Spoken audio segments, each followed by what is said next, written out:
himself a crossover. Oh, killer crossover. Just crossover. It just crossed him over nastily. Another victim to the crossovers. Cross him up and sit him down. It's time for the crossover. Hi, Matt Josh. Hello. Hey, how you doing? What's up? I'm very concerned about Atlanta Falcons defense. Jalen Walker just tore his ACL, promising player out of Georgia from a year ago. What's going on in the NFC South? A lot of injuries. A lot of injuries happening. James Pierce, who knows what's going to happen there, but X-Man, he might end up making a Pro Bowl this year or something like that. He got hurt and got carted off the field yesterday. Did he? Did he Xavier actually? Legette? No. Xavier Watts. Oh, yeah. Xavier Watts. Yes. Sorry.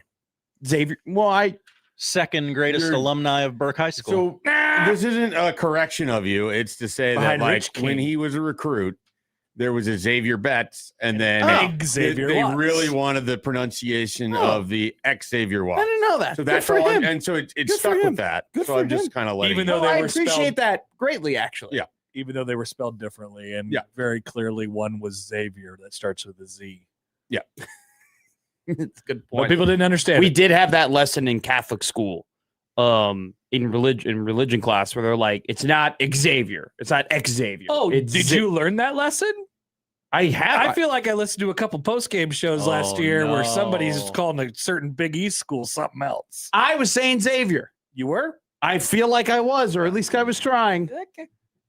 Wow. Was this something that you thought of when you would listen to Blue Jay Overtime? Like he's always saying Xavier. I do keep a running list of all the words you've mispronounced. Wow, that's a long list. Holy Lord. Do you have a favorite amongst the words that I've mispronounced? I think I know one. Creighton is the most famous one. But that's I can't help it, I'm just Yes, you can. I think people have found out I can't say the word button anymore. My daughter, Button. She calls herself You're doing this on purpose. Button. Like that's button.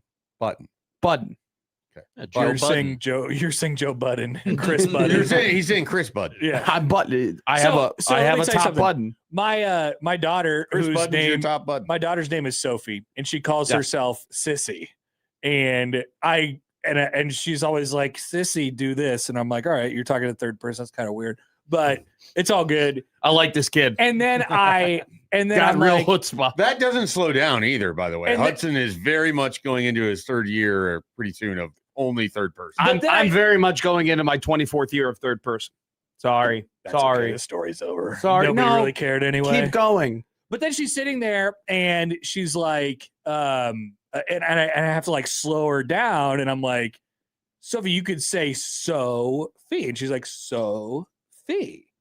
And she doesn't call herself Sissy anymore. She is capable Did of she slow it down to Sophie?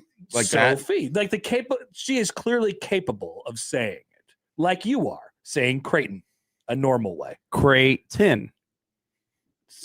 Now slam it together. Creighton. Nope. What? See, this is why I don't care anymore. I don't care. Okay. I do not care. I I'm want to past go back to care. your daughter for a second. Yes. How has the post-birthday been? Has she asked for more birthday, or did she just forget that it had happened? No, she wasn't very birthday pilled. Okay. She wasn't. No, not really. Next year. She likes all of our gifts and stuff. Sure. Hudson wanted it to be someone's birthday every day because he got obsessed with singing happy birthday. And so he will just tell you that it's so-and-so's birthday and that we need to sing happy birthday. And it's never their actual birthday. Huh. That's kind of fun. He just got very into the birthday scene. Yeah, that has not happened. Okay. Yeah, which is a good. I'm fine with it not being someone's birthday all the time. Yeah, we have to inform him it's not every third day is not grandma's birthday. That really stinks. That means you have to go to all the birthday parties you get invited to. I'm going either way, so that stinks. There's no getting out of it. It's a birthday family. There were people in college who were obsessed with their birthdays.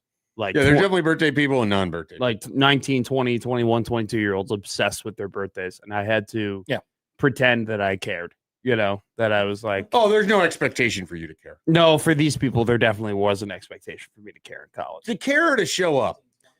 kind of to like play along with the whole, oh, I got my birthday notebook and I got my like birthday pictures and I got What's a birthday notebook? They like, mainly females where The they get a shot whole they got a whole book, a whole scrapbook of all of the great pictures of like That's the a year common before. thing for people of that age. Yeah, and all that stuff. And I had to like these parties were like 2.5, 3 hours with like all various activities and celebrations. And I had to go there and pretend that I cared and like I wasn't holding out until we went out to the bars. I'm very happy I don't have to do that anymore. Okay. I'm very happy that my birthdays have just now been replaced with weddings that I'm going to have to spend way too much money to go to.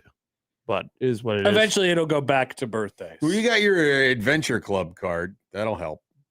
All the money you spend on the wedding. My Explorers card. Yeah. My Explorers card. Your kids club or whatever it is. Well, the first batch of weddings, I actually am going to be able to use some miles on until where we're going. Okay. So I'll be able to cash in on that. Back to Chicago. Yeah, actually, first wedding is back in Chicago, July 31st. I couldn't imagine. July 31st of next year in Chicago. And Then you only need to buy 40 bowls of soup to get there. yes, That's awesome. it's incredible. What's the club they called it in that movie that I liked Should make your own recently, punch Josh? The Leo DiCaprio movie. What's the club that Sean Penn's in? The Christmas Adventurers Club. Christmas Adventurers Club. That's what it sounds like you're in. Oh, no. You have a bachelor lounge? You do not want to be in that club. Oh, my God. That's a bad club. I love my club. I get champagne.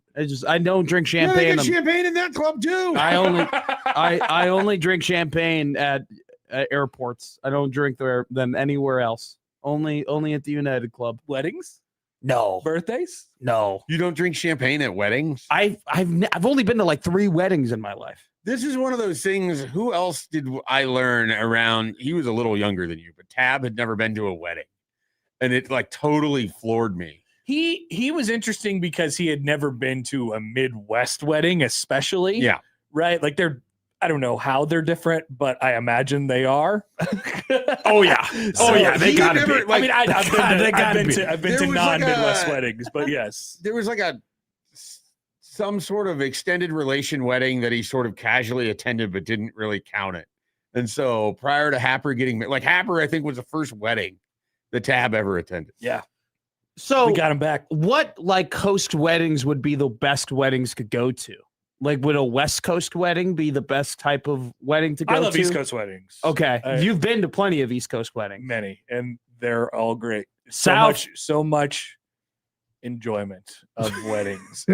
What is the different enjoyment of an East Coast wedding comparative to a West Coast I wedding? think it's the family aspect of it. Sure. The families are gigantic I've done and one East Coast wedding. and oftentimes boisterous. Yeah. And so yes. I think a West Coast wedding. I've been to weddings not in the West Coast, but of people who live in the West Coast, and it is more kind of like smaller pod wedding. That's what I would imagine. Was what I experienced. Now I went to a West Coast wedding. Can you imagine how expensive venues are on the West Coast? Oh, I can, because I went to this West Coast wedding that was actually 2 East Coast people getting married, but it was on the West Coast, and I was like, whoa. Whoa, talk about a road game. Where Oh am my I? God, the Where stadium am I? pulse. But you can't. I mean, you could take a little bit of the East Coast vibe out of it, but not completely. But it did have more of a West Coast flavor. Given That- we were on the That West sounds like Coast. when Georgia and Ohio State play in the Rose Bowl. I don't think you I've know? ever had a West Coast wedding. I've got one East Coast, one South, one Heart of Texas wedding for Max Olson. Oh, good one. But I don't think I have I don't have a West Coast wedding. I've never been to a friend's wedding. I've had I've several Chicago weddings.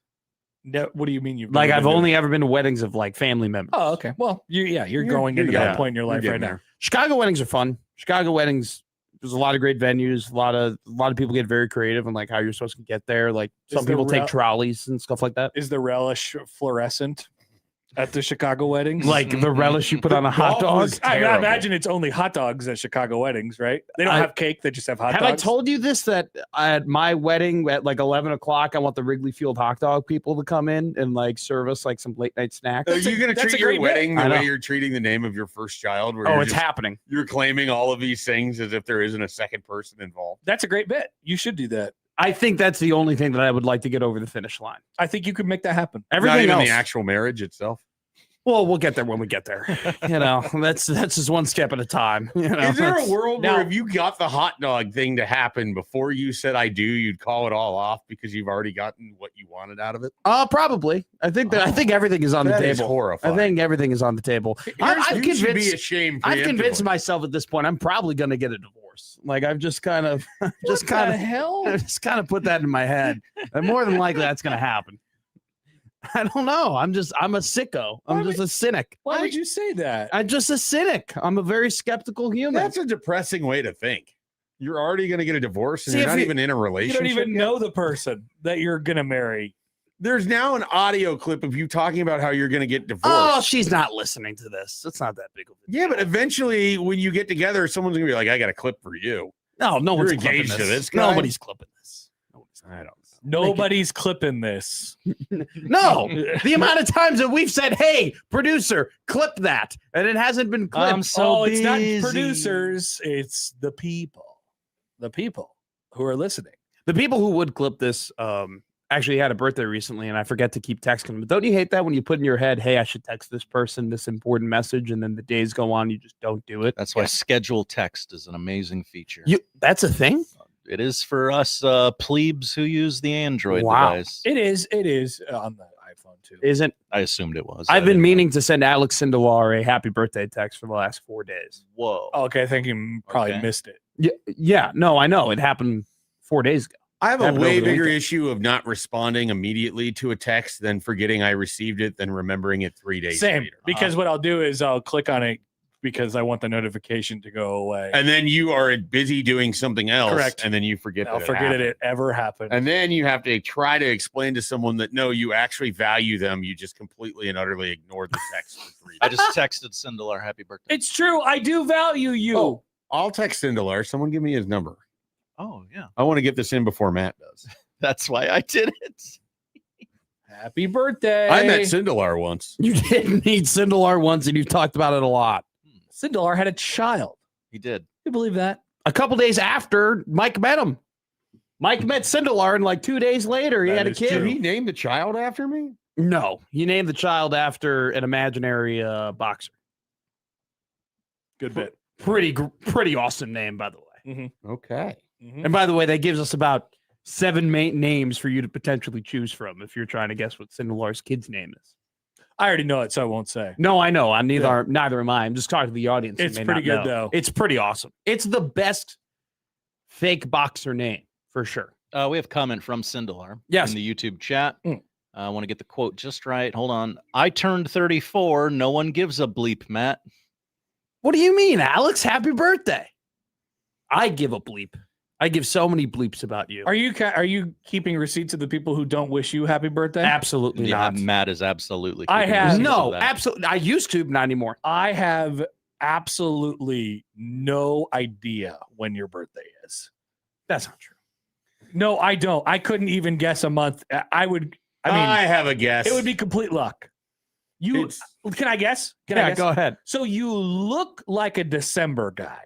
Wow, this is interesting. Are you a December birthday? No, I'm No, not. He's not. He looks like the weather that he seems like he's most accustomed to, which is dreary, drab. February. No. Oh. No. Both of my siblings were born in February. He's May. No, not May. He's April. You're an I- April baby. I am an April Yeah. baby. I am an April's pretty good. You don't seem like an April guy.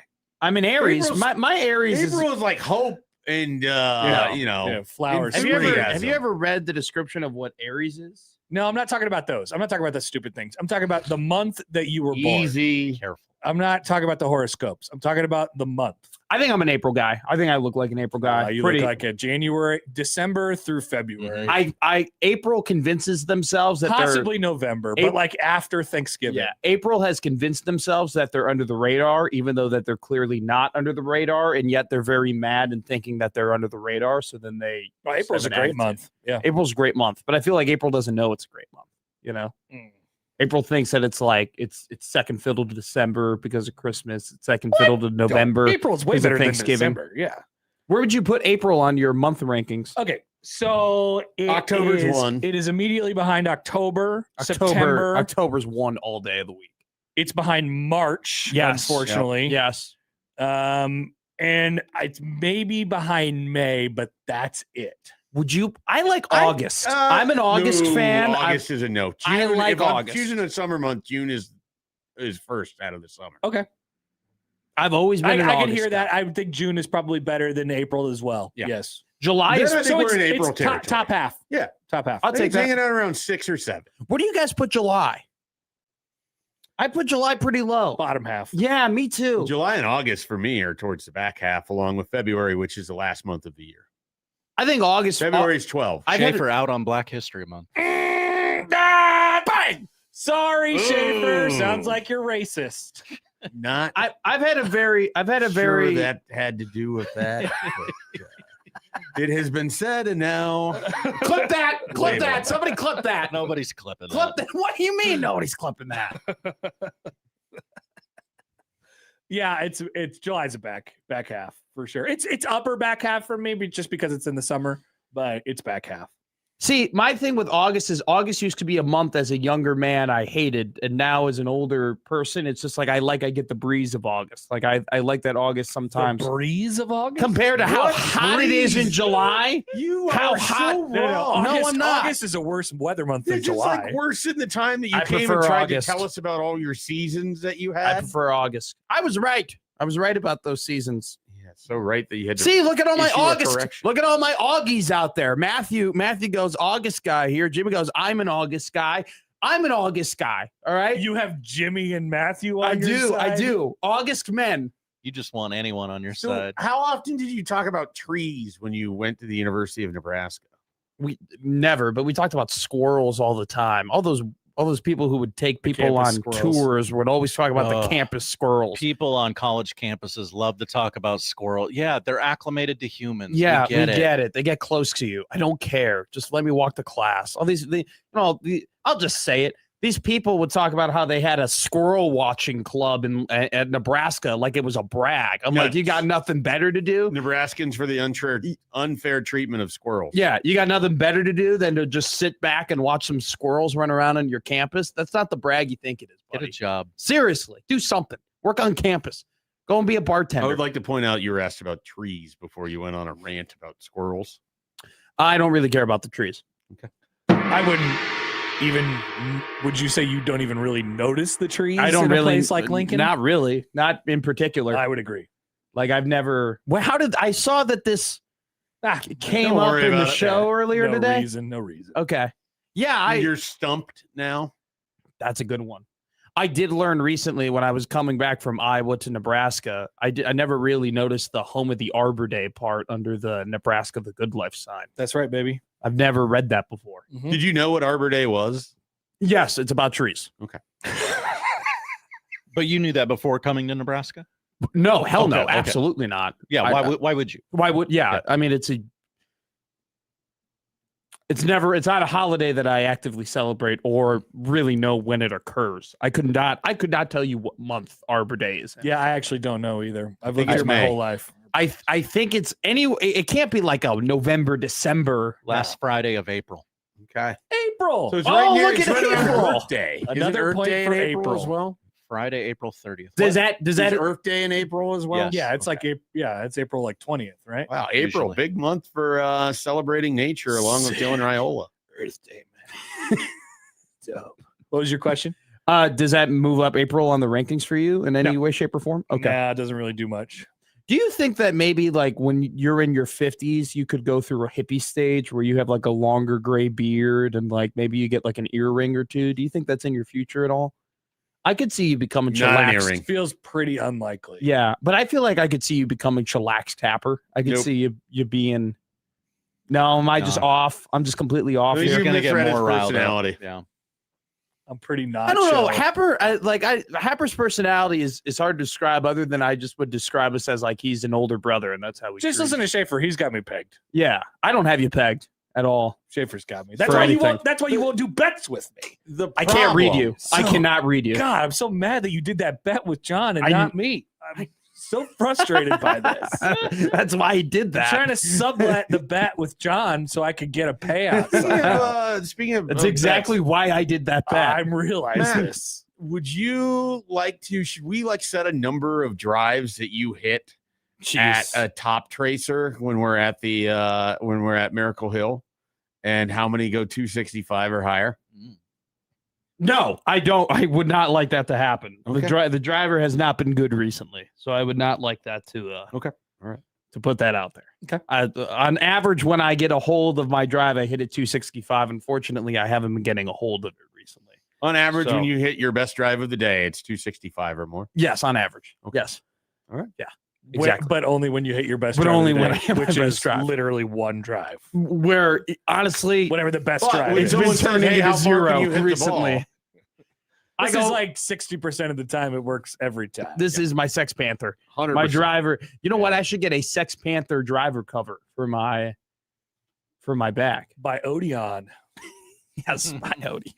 Have you heard the story of there was an actual TV anchor? Made from real bits of Panther. So you know it's There We was know it's good. there was a real TV anchor who thought that they made Ron Burgundy after him, I did hear and- that story from Dan Patrick. It was really funny. and so Will Or Ferrell, yeah. Will Ferrell met the San Diego anchor who thought it was him, and the anchor goes up to him and goes, "Hey, Will, people have told me, I know you're doing me. yeah, I've people have told me that character was based after me."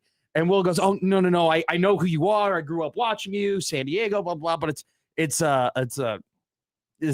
not what it is. And the anchor goes, "Will, there's a saying in the broadcasting business, something like yeah, right." He was like, "There's a saying in the broadcast business, And he just walked yeah, off. right," and he walked away from him. Good I kind of saying. butchered it. That guy really thought a lot of himself. Well, He thought he was Ron Burgundy. here's the thing. That's what Ron Burgundy would say. That's exactly what Ron Burgundy would say. I would like to meet the golfer who feels like Hawk was made after him. Oh, Because show that has is to be terrible. atrocious. I think it's Bryson DeChambeau. It is so bad.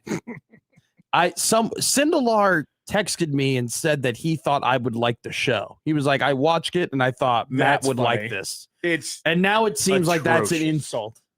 it's an insult. It Yeah. just, like it didn't try to be funny. I don't get it. Oh, it tried. I- It just wasn't. I just God, sounds like I really would like this thing. could have used another pass on the script. Mm. I'm not entirely sure there was a script.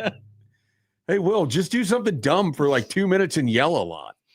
Also, wear this tank top while doing it. My God, look at that. Jack Mack, Connor, T-Bob, and Brandon are all talking about Carson Beck. Are we in August or are we in August? One of the neck. guy's name is Connor. Yeah. They got. Can a I Connor. guess? Yeah. Which one is Connor? Big T. Got to be the guy. Ooh, it's either bottom left or bottom right. I'm gonna guess bottom left. Bottom left is correct. Very Yeah. good. Yeah. He's also kind of redhead, you know? Yeah, that's why I went with him. Jack Mack is like their college football guy, and he got them in a lot of trouble with. Do you remember the Ole Miss Yes. sorority? That whole thing. He got Yes. them in a ton of trouble with that. He's the Like, idiot who doesn't know how to actually vet things. Made them costed them a lot of money. Turns out you A can't lot of like, money. just say stuff. Yeah, Wow. that's what it turns out. Yeah. That's what it turns out to be. Shocking. All right, guys. All right. Thinking about just saying stuff. That's what Matt McMaster is going to do next year on But 1620 at The Zone. least at least you're not saying bad things about people, right? Do we have a Raiola segment today? Yeah, but No, because he didn't say anything interesting. Thank you, No, Josh. we don't. We do not. We don't. at least you're not saying like, oh, Dylan Raiola Likes trees. allegedly or not allegedly did something really bad. Like you're not saying that. No, I'm not. And That's what gets you in and trouble. we're not going to talk about Dylan at all here on Middays with Yeah, Matt. We're gonna right. No, we're not. You're not going to mention Dylan Raiola on the show today. Well, we're gonna make like snide comments at callback, him, Ever. but we're not gonna go ahead and like have a full segment about it. okay, that's all right. We're gonna jab him, but we're gonna be like, oh, we don't care about this thing, but we're gonna So make you're fun gonna of hit him. and run. Yeah, basically. That's We're good. gonna take some pot shots. Splash and dash. Yeah, but you'll never know when it's coming. Just like this break.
I need your help. I can't tell you what it is. You can never ask me about it later, and we're gonna hurt some people. Whose car are we gonna take? I have a lot of things I want to get off my chest. That's an absolutely horse crap call. Make room for Daddy. But they are who we thought they were, and we let them off the hook. Chicago is.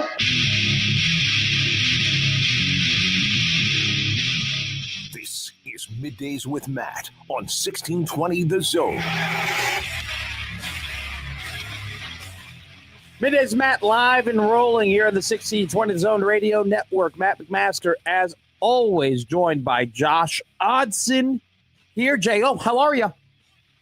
I'm doing okay. 1620 the AM here in the Big O on a pretty gloomy day on 50th and Dodge, looking outside of our windows. Yeah, the lighting in the studio looks different. Does it look better? No. All right, accountability. We're doing our accountability session at the start of the show. I have to be better about plugging in the camera before we actually get into stream. Yeah. You're so concerned about continuing the excellent conversation with Tapper and Schaefer. That is a problem where it's like the crossover ends, but then there's probably about 4 minutes of the crossover still to be had. You're when a social it's done. guy. That's fine. I know, and those are my friends. You know, I want to capitalize on the time. I also come from a morning show where we never saw both shows at the same time. Like I would go months without seeing Josh Peterson and John Bishop, at least in person. I was thankful that Josh and I toward the back half of last year, we started doing a podcast together, so we would talk to each other every week. But I would go a long time without talking to John Bishop. I'm now very thankful today to be in the position where I see both shows, and I want to hold that in. You know, I want to suck it in deep. You know, I want to really cherish my time that I have with my friends at this radio station. Can you blame a man? I like the smell of breakfast in the morning. Sue me. By the way, I met somebody who's never seen The Office. Oh. I was texting them, and they told me that they had never seen The Office before. Spoiler alert, it was a female. Is that how big of a red flag would that be for you, Josh Odds? I'd like to know this person's age. 25. Seems out of the norm, but I mean, see, small bit of a red flag. Can I pivot here? Yeah. Like Ross and Friends? My pivot would be, I think a bigger red flag to me would be the people who hold it against you for not seeing the show that they like. That would be the bigger red flag. Okay, yeah. I try very hard not to do that to people. I think that if you haven't seen a show, you haven't seen the show, right? It's whatever. But I think if you were to then patronize me and get legitimately mad at me that I didn't know that, then that would be the girl I was going out with last year, she legitimately got mad at me because pissed at me because I didn't love to swim. I was like, I can swim.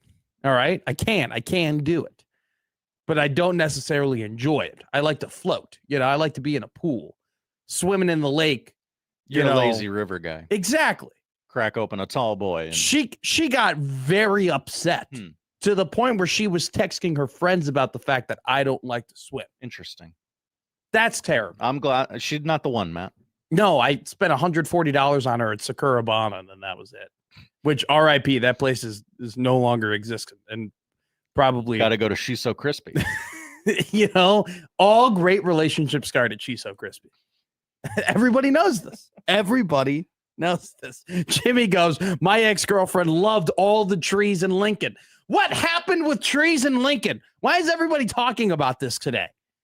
Something happened on the morning show that I should have listened to that I didn't listen to. And now all they want to do is talk about trees. Well, that guy who used to work here said that Oregon has trees and Nebraska has corn. I assume that's where the comment about all the trees in Lincoln stemmed from. They're like, Lincoln's got trees. What's this guy talking about? So is like Scofro, Voldemort, and Dylan Raiola's Tom Riddle? I don't understand that reference. Harry Potter. I'm aware that one of those is a Harry Potter character. Have you seen Harry Potter? I have seen all of the Harry Potter movies. You sound like a man who did not like Harry Potter. I had a bad experience. Oh, yes. You had, speaking about exes. Yes, that's you. right. You had an ex who literally wanted to dress you up like Harry Potter. I think she would have carved a lightning bolt into my forehead if given the opportunity. Didn't she start like buying you certain types of glasses in order? Right. Okay. That's right, Matt. I'm sorry. Do we not want to go back down this path? Just I can do it, but it's a little painful. Speak about a guy who's had an interesting career. Have you seen this? Have you heard about this? Daniel Radcliffe is like the biggest superstar in like movie and cinema for a good like 9 to 12 years doing the Harry Potter movies. I'm sure he made more money than God making all of those movies at a very young age. And now he just does like alternative musical shows and like just Hoboken, New Jersey. He's just out in the middle of nowhere doing these improvisation, his own creation of performances. Like he's a musical man now. Well, that's called bleep you money. He can do whatever he wants for the rest of his life. Hey, and will. Robert Pattinson, by the way, is going to be in a Chris Hansen movie. Or is it a Chris Hansen movie or Chris Hansen show? It is a movie about now, I don't know if it is about the success of To Catch a Predator or if it is about the rise and fall of Chris Hansen. Wait, Chris Hansen fell? He fell. Did he end up having to catch himself? I am looking that up right now. I don't remember the details. Was it like a full circle moment where it's like a good old fashioned Mexican standoff? Agent Blueberries and for report, sir. That's a Key and Peele reference. You may not get it.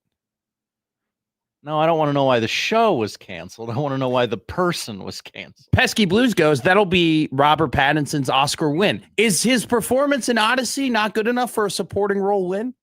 I mean, it's pretty damn good. Anne Hathaway better win the Oscar. I don't care who else does or doesn't win the Oscars other than Anne Hathaway better win an Oscar for her performance in the Odyssey.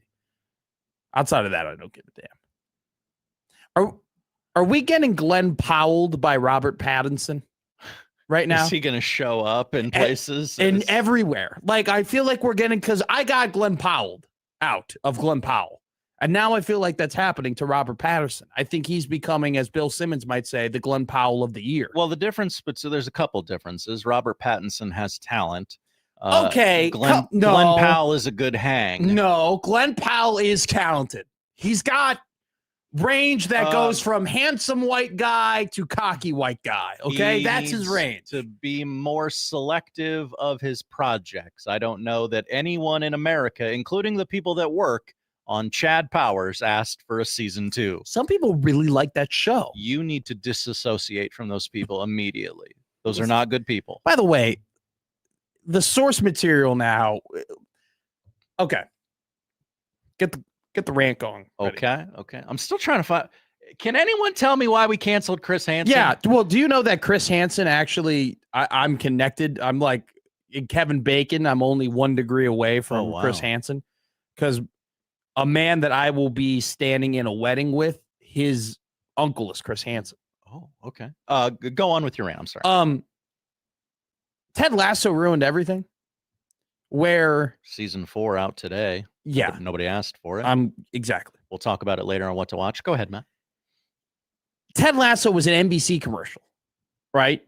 The premise of Ted Lasso was that he was an American football coach. I forgot about that. Who got hired. I remember watching the Ted Lasso commercials because during that time I was getting into soccer. And so I remember why it was very funny. And Jason Sudeikis rather, was pretty recent off of his run at SNL. He wasn't too far removed from that. So he was still very relevant, very funny. And so we take Ted Lasso, was originally just a commercial. And then we parlayed it into one of the more successful shows that we've seen in the 2020s. Now we think we can just use anything, even short form YouTube. It worked that one time. It'll work every source time. Material where Chad Powers is based off of a Red Bull Eli Manning prank that Eli Manning through Red Bull like pranked the Penske coaching staff into like being a different looking dude trying out and then being like, oh my God, like he's a great recruit. And then we turned it into this stupid ass show that I watched 20 minutes of it and I go, this is embarrassing. This is stupid. And even Glenn Powell I like him. He was pretty bad. You don't need the rant gong for that one. That wasn't too much of a rant. But just because Ted Lasso does it doesn't mean you can do it. Shout out to Pesky Blues and the fine folks at Liquid Trucking for helping us out. Chris Hansen was charged with larceny in 2019, but the charges were dropped. Other than that, Chris Hansen, pretty clean, which is good because I thought it was something else. Something much worse. As famous people rap sheet Mike goes, being accused of larceny and then dropping the charges is actually pretty clean. Yeah, you'll take pretty good. You take that every day. Take that 9 times out of 10. What's the problem, Billy? The problem. Got to recreate Hansen. Recreate him in the aggregate. Guy. I got questions about that guy. Oh, Chris man. Hansen? No, Jonah Hill. Oh, he'll kick your ass. Yeah. He'll kick your ass. Shut your mouth. Hey, you shut your damn mouth, Josh Hodgson. Jonah Hill will come here with his new fake teeth and his fake hair and his fake glasses, and he'll kick your ass. I bet he will. I'm scared. He'll flip you over. He'll choke you out, bro.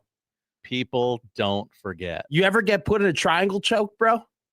I'll put you in a triangle choke, bro. You have upper body strength.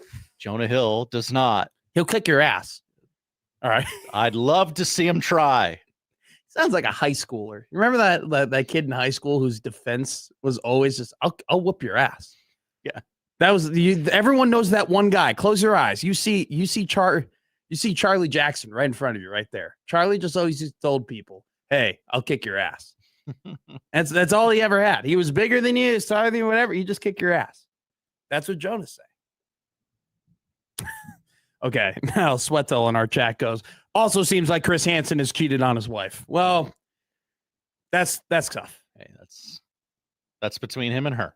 John goes, damn it, Matt. It's Mr. Cornfields, not Dylan Raiola. I'm sorry. Okay.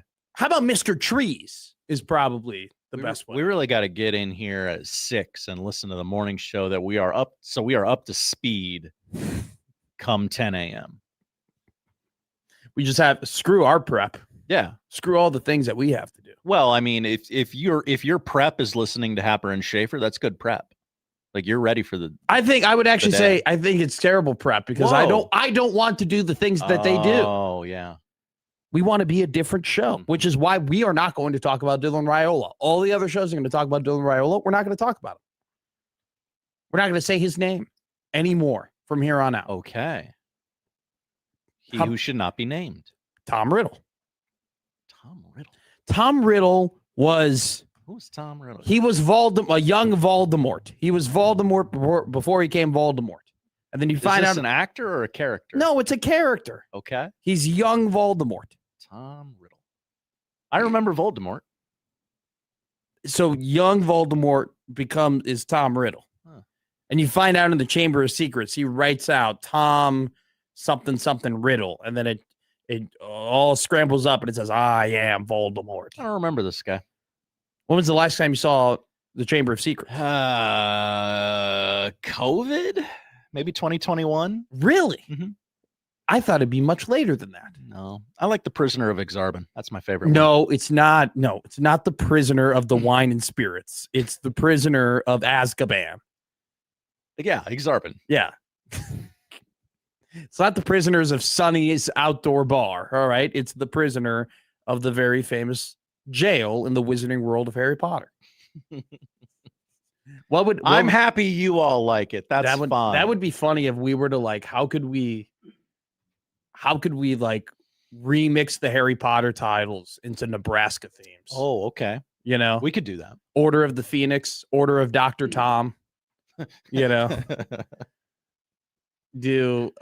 well, Harry, you need to go over there. Oh, good catch, Harry. The Chamber of Secrets, the Chamber of Blackstone.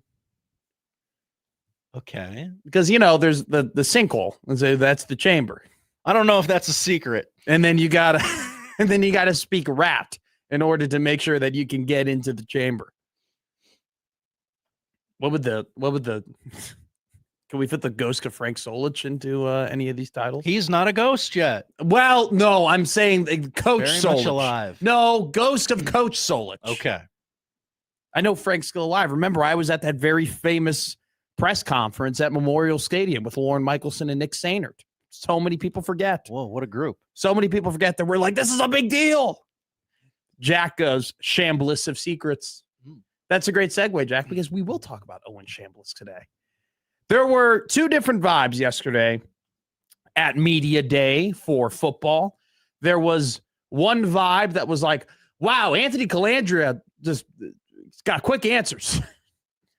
Man, that guy just gets to the point. Tony, you go to Florida? Yeah, I did. How many guys bring with you? 8 or 9. I forget. Where'd you go? Back where I grew up. What'd you do to get ready for the season, Anthony? I watched tape. And then you had Owen Chambliss, who so intelligently and so eloquently and very precisely would break down defenses, would break down the importance of his role in Rob Orange's defense. He'd talk about in very nice detail how working with Coach Orange is, his experience. Man, one of the best quotes was someone asked him, like, hey, how's it like walking around Lincoln and like being recognized and like people seeing you? He's like, it's cool. And someone then followed up, like, would that happen a lot in San Diego? And he's like, well, that's a town of 8 million people. A lot of people there. I don't know how much Aztec football the people of San Diego are watching, but the people of Nebraska, people of Lincoln in particular, definitely watching Husker football. I was super impressed with Owen Chambliss. I have a comparison to him that I'm pretty proud about. Like, I think that there is a linebacker, not necessarily in terms of tape or style of play. I'm more so speaking about how he carries himself and how he acts off the field comparative to how he acts on the field. And that was another beautiful thing he described in terms of, that's the type of player. And that's what a lot of defensive players are like, where they see the game. They're very intelligent about the game. They study the game. They love the game of football. And they seem a certain way, a very calm demeanor, easygoing demeanor off the field. Well, when they get on the field, they turn into something completely different. And describing himself that way, I think tells you a lot in terms of the type of person and player he is, which is, it's not prototypical that you have somebody come in January, they spend 6 months with the team and they're immediately a captain and they're immediately a leader and they're immediately somebody you say, hey, we're going to put we're going to ride with that guy. Owen Chambliss, at least from a personality and just kind of how he communicated with the media, he seems like that type of guy. You can just tell. It's hard to describe, but it's like I listened to him talk for 25 minutes and I could identify that's a leader. Like, that's a guy that people believe in. That's a guy that guys believe in. That's a guy that you can see just how he carries himself off the field, how he plays on the field, his demeanor, his just kind of, he's a big dude. He's a big guy too. And that means something. I think you could watch that press conference yesterday and say, hey, that's a guy you can follow. And it's, like I said, it's not very often you got a guy who comes on campus and immediately you go, hey, team captain. Hey, immediately you go, hey, team leader. That's an impressive feat to do. That's an impressive thing to do. And I think that just watching that right in front of you, Chambliss, I wouldn't be surprised if he's that type of guy, because that's just kind of the command and respect he demands just sitting there and talking to people. And I think watching, and I like to put, when I'm not at those press conferences, I like to put myself in the shoes of the reporter. His presence, I feel like, challenges you. He challenges you to ask good questions. He challenges you to think things through. He challenges you. His presence just challenges you to be at your best. And if he's doing that to reporters at a press conference, what is he doing on the field? What is he doing in the meeting room? What is he doing off the field? And I don't mean to take a 25-minute press conference and go, oh, this guy's going to be like all Big Ten and this guy's going to be incredible or anything like that. But I do think that you can learn some things about individuals through these forums. And what I learned about Owen Chambliss is this guy is well beyond his years in terms of just his presence, his demeanor, his intelligence, how he talks. And I think that says a lot about him. It says a lot about Coach Orch, who help bring him over from San Diego State to Nebraska. And hopefully that leadership and that personality can help make this process, expedite this process, right, into things going quicker at the University of Nebraska. Now, John goes, is Matt saying Chambliss is a bully? What type of comment is that, John? Get out of here. I'm said the opposite. The guy commands respect.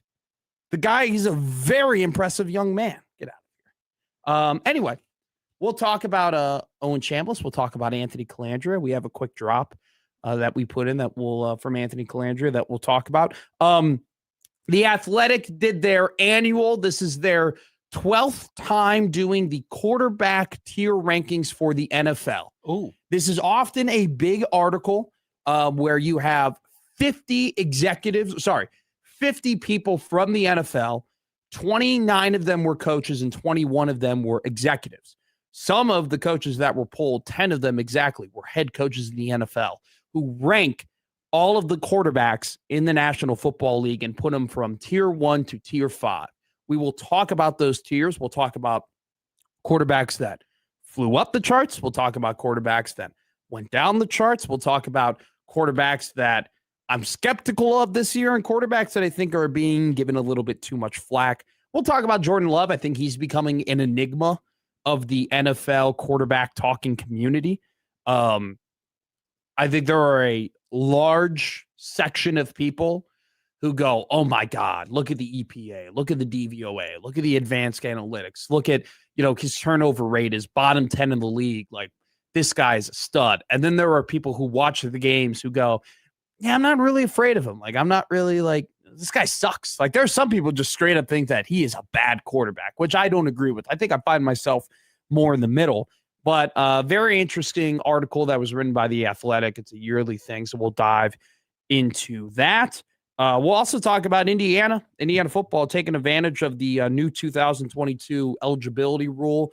They got Stephen Daly, the leading tackle for loss getter in the Big Ten, planning on returning to Indiana to play next season. We do have an update, too, on the 2022 eligibility rule of seniors who used all 4 of their years of eligibility being allowed to come back to play one more year in 2026/2027 because of the 5-for-5 eligibility rule. We have an update on that. A memo was sent out to NCAA teams, so we'll speak quickly on that. Peter Burns of ESPN had a super dumb tweet, and get the rant gong ready because I'm done with preseason polls. I'm done with it. It's quickly becoming one of the stupider things that we continue to do in sport. But on top of that, what's even dumber than just continuously doing them all the time is flipping out about them and overreacting about them. Because, look, even back then, I don't think they mattered as much, and they probably matter less now than they ever have. And yet we still flip our you-know-what about them when our team isn't ranked a certain way. So we will talk. You love them? You like preseason polls? I am finding myself more attached to them than I used to be. All right. Well, we'll get the gong ready at some point for that one. So we'll talk about that. There was an interesting tweet, too, from one of our favorite FOIA people on Twitter, which, by the way, the FOIA community on Twitter is growing. Are FOIAs back? They're evolving. That's poll question. Are FOIAs cool? I was going to say, are FOIAs cool again, but were they ever cool? Sure. Sith goes, did you see that the SEC has ended the season with less ranked teams than when they started for, I think, 6 straight seasons now? Hilarious. Well, yeah. When all of the analytics, which factor in recruiting rankings, tell you how great the SEC is, and then now they add an extra game, all the SEC teams, because all of the analytics say that the SEC teams are great, are now playing all the toughest schedules, which means that the SEC teams get worn down, which means it's a disadvantage to play in the SEC, so we should give them an advantage in the college football playoff voting pool. That's what the SEC wants you to think. I don't think that way, because you know what? Do you know what we do, Josh Hudson, in football? We play the games. You play to win the game. But it's not just playing to win the game. You actually play the games. Like, we actually play them. Football is not one on paper. None of these sports are one on paper, and yet we obsess over paper and what it means. I don't understand the whole Guys, they play 12 games. Watch them. Watch the games. I just feel like sometimes we try and reinvent the wheel. And sometimes we reinvent the wheel in order for our biases to come through. That's just one man's opinion. We have a great line of guests today. At 11 o'clock, coming up next will be John Walker, the Omaha World Herald. He's going to talk to us. I mean, he's coming off of his vacation. He's got a couple of features out there. He's got some writing under him. He's getting his feet wet in terms of his beats, volleyball, Creighton basketball, dabbling a little bit in Husker football. So we'll talk to John Walker, all about all of that today. We'll also have Josh Nedro of the Pinnacle Bank Championship. Go ahead and talk to us over the phone. The Pinnacle Bank Championship happening this week. So we'll talk to our friend Josh. And then at 1 o'clock, Wacky Guest Wednesday. Josh has had this Wacky Guest booked for a whole week. So we are fired up about that. Should be a good show. Coming up next, John Walker, the Omaha World Herald, to talk to us here on MWM.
Now back to Middays with Matt on 1620 The Zone.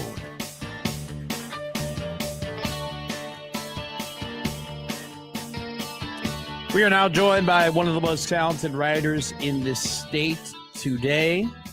He works for the Omaha World Herald and just went ahead and released yesterday a pretty interesting feature on Alan Huss and how things are different for Creighton men's basketball under Coach Huss than they were under Greg McDermott. It's John Walker of the OWH coming off of his staycation. How was your staycation, Mr. Walker?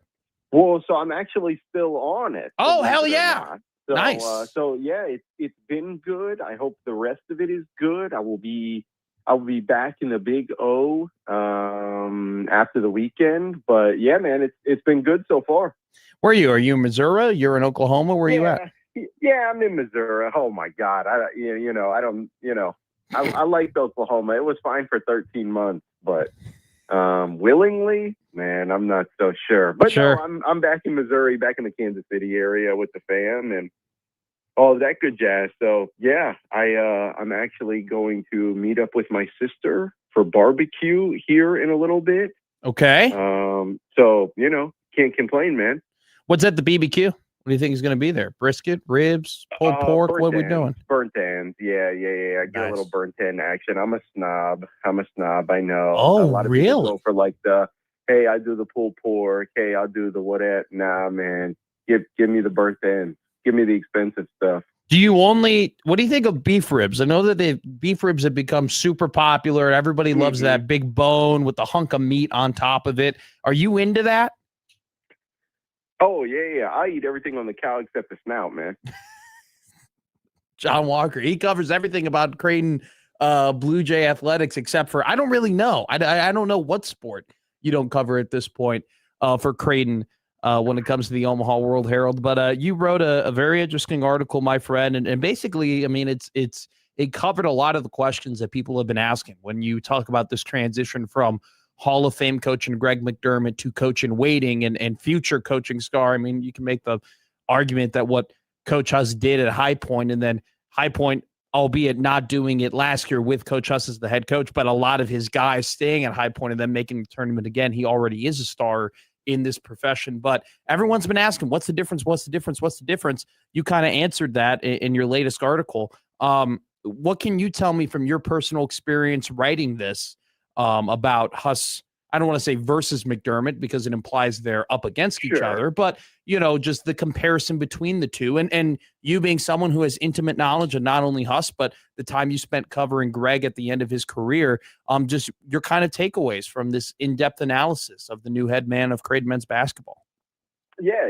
No, I think like that's where like the connotation is so important because, it is kind of like how our practice is different from Alan Huss versus Greg McDermott. And it's like, sure, there's a versus, but like, that's not inherently bad. Sure. You know what I mean? Like, yeah. Like, of course they're different.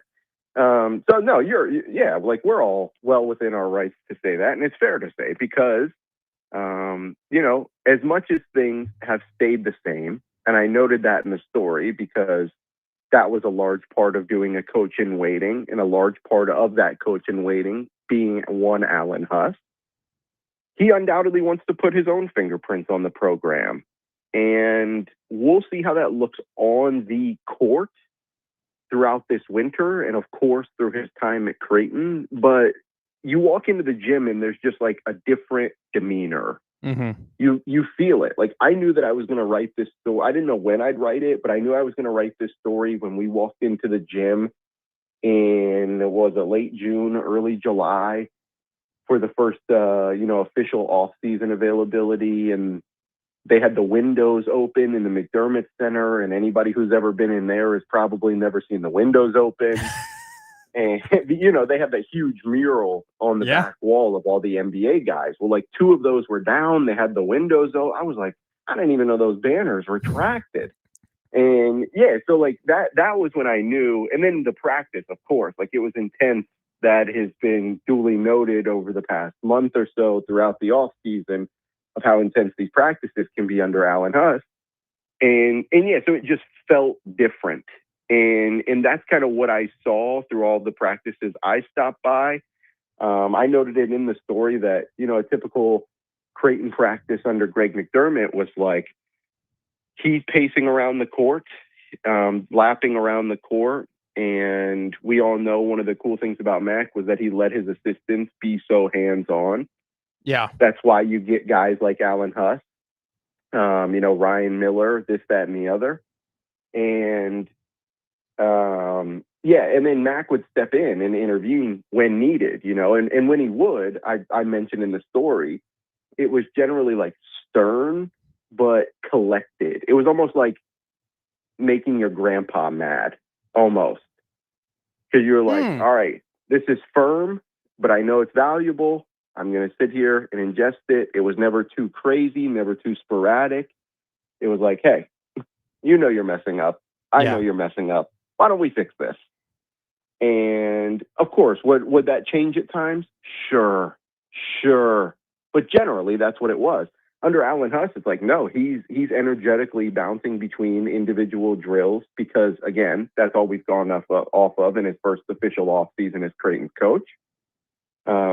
He's bouncing between drills and whether it's good or bad, whether he's teaching or correcting, like it's loud, it's vibrant, it's energetic. And so, it's just different. The gym feels different. Naturally, there's a different voice in the gym. So, that all of that to say, it is just different. Is that good? Is that bad? I think it's fine. But you and I both know, Matt, that if it translates to winning, it'll be good. And if it doesn't, then it'll be bad.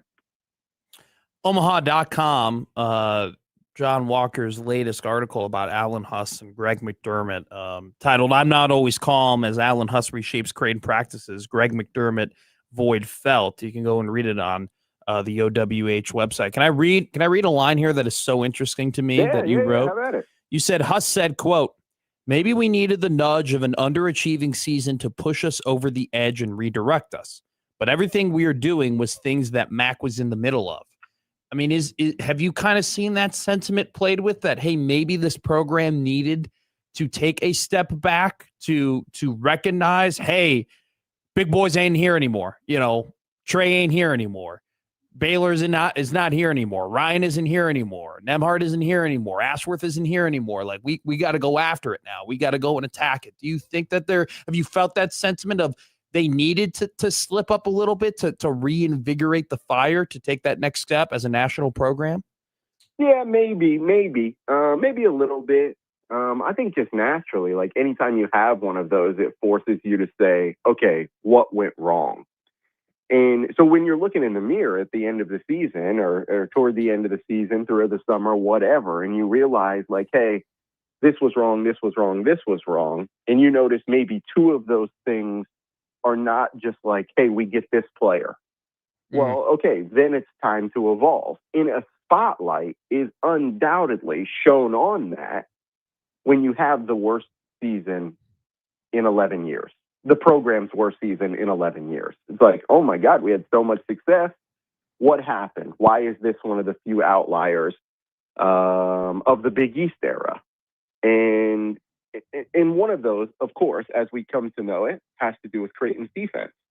Greg McDermott talked about that last season. Like, they had to change some things. And Huss mentioned it in that story that if Mac had still been here, the changes they're making defensively probably would have been made anyways under Greg McDermott. And of course, when you stack last season against the backdrop of 5 consecutive NCAA tournaments, it's going to look way, way, way different. Yeah. And so, like, I think Creighton just learned a lot of things that it inherently didn't have to through the first half of the 2020s because Mac put all the pieces in place so well. They had such a core that they built around and then supplemented them with portal pieces, and it worked so well with Ryan Kalkbrenner, of course, being a huge part of that. As you mentioned, Matt, those guys are gone now. So, like, how do you reset again? How do you get back to where you were? Is that by getting back to heavy high school recruiting, which is always risky in this transfer era, and then supplement them with portal pieces along the way? Perhaps. Do you load up on transfer talent and trust your evaluation process? Perhaps. It'll look a little different for every program, but I just think Creighton realized that, like, it was not at an impasse, would probably not be fair to say, but at a crossroads. Sure. In like, okay, here's where we have to go. Here's what we have to do to get back to where we want to be. And so, yeah, I think that just like last season definitely pushed them in that direction, because nobody wants nobody wants the Allen Huss era to begin the way the Greg McDermott era ended. Yeah. That's a fact. Yeah. I think we can all agree on that. So like that would be really tough for the program, obviously, to have kind of back-to-back years of that ineptitude. I don't think that's going to happen. All signs would point to Creighton being much better this year than the Jays were last year for one reason or another, that we'll talk about, for months on months at this point. But yeah, no, I certainly think the nudge helped, because it kind of forces you to look in the mirror a little longer, a little deeper than you typically do if everything's all peachy. We saw in the last, I guess I was going to say most recent, but in the last run of success that Creighton had under Greg McDermott, which obviously include going to the Elite Eight and probably a phantom foul call away from making it to the Final Four, and which I know, people like Connor Happer still think about it to this day of what could have been, right? Mm-hmm. But in that last run of success, the defense was very heavily predicated on one individual. And this isn't a Ryan Kalkbrenner question as much as it is, do you ever foresee that happening under Allen Huss? That there would that his defense would ever be focused so much on one individual? Or do you think his style of not only coaching but evaluation makes it way more likely that if Creighton is going to be great on defense, it's going to be an all hands on deck type of roster? Yeah, that's a really good question. Probably not. And I'll say this because I would be a fool to think that in this era, and I say this with Jason Green still at Creighton, right? Mm-hmm. I'd be a fool to think that a lot of players in this era are going to be at a school for 5 years, like Ryan Kalkbrenner was.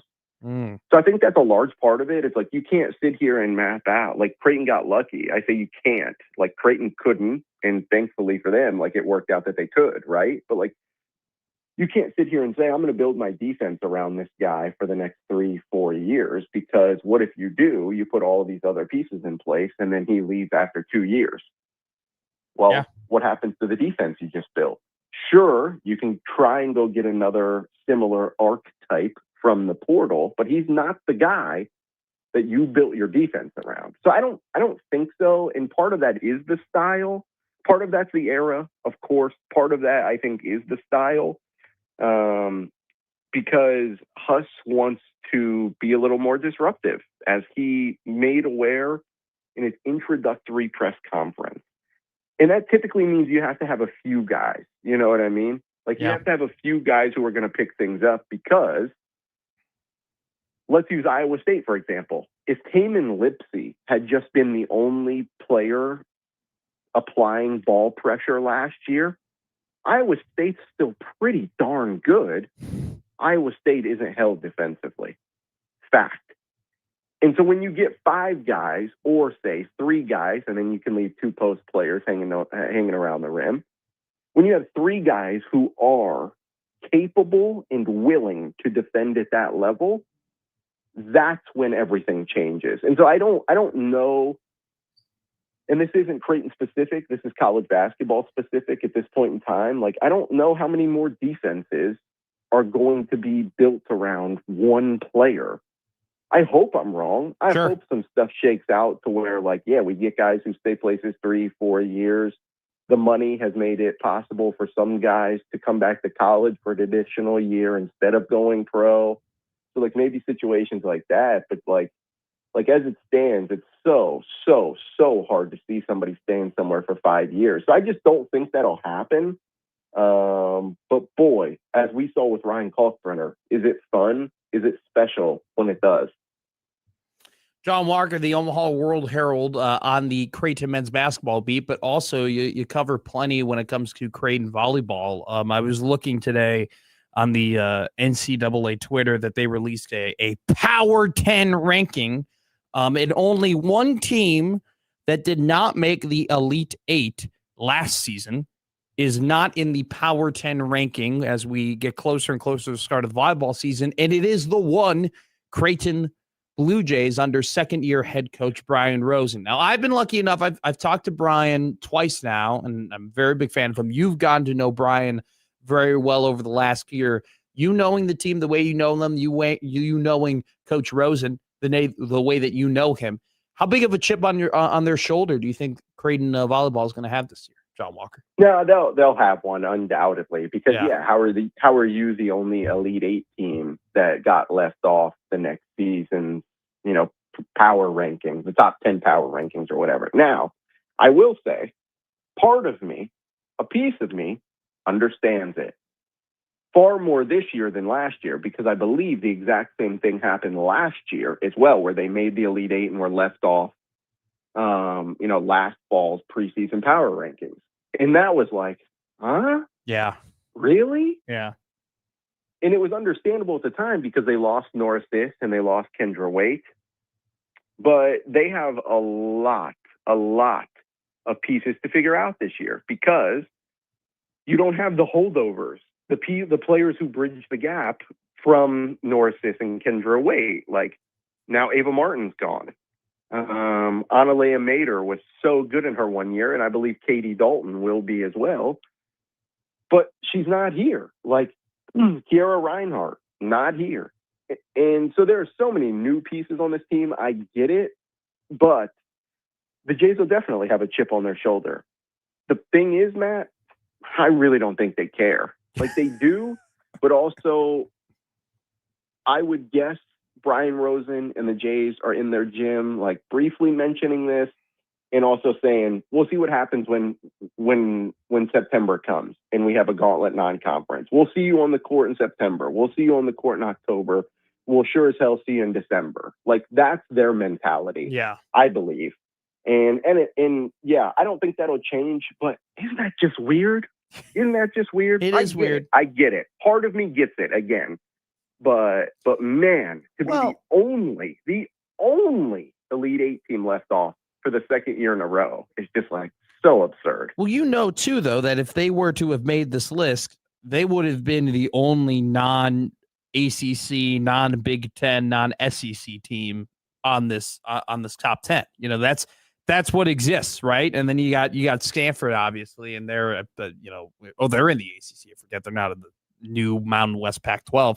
It's just one of those things where it's like, I think they get overlooked a little bit because they're the second, most notable team in the state, and they don't necessarily play in a power volleyball conference, in the Big East. The Big East is very much separated from the competition of the SEC and the Big Ten, and I think that from outside eyes, that weighs against them. You and I both know it's never mattered, John. It's never mattered. They're still a kick-ass volleyball team, whether it be with Kirsten Bernthal Booth and now Brian Rosen. So, they can, like you said, the NCAA or the people might be, or the national pundits could doubt Creighton all they want, but all you see is a program that is consistently winning games in the NCAA tournament. Jay Walk, you the man. Enjoy your vacation in Missouri.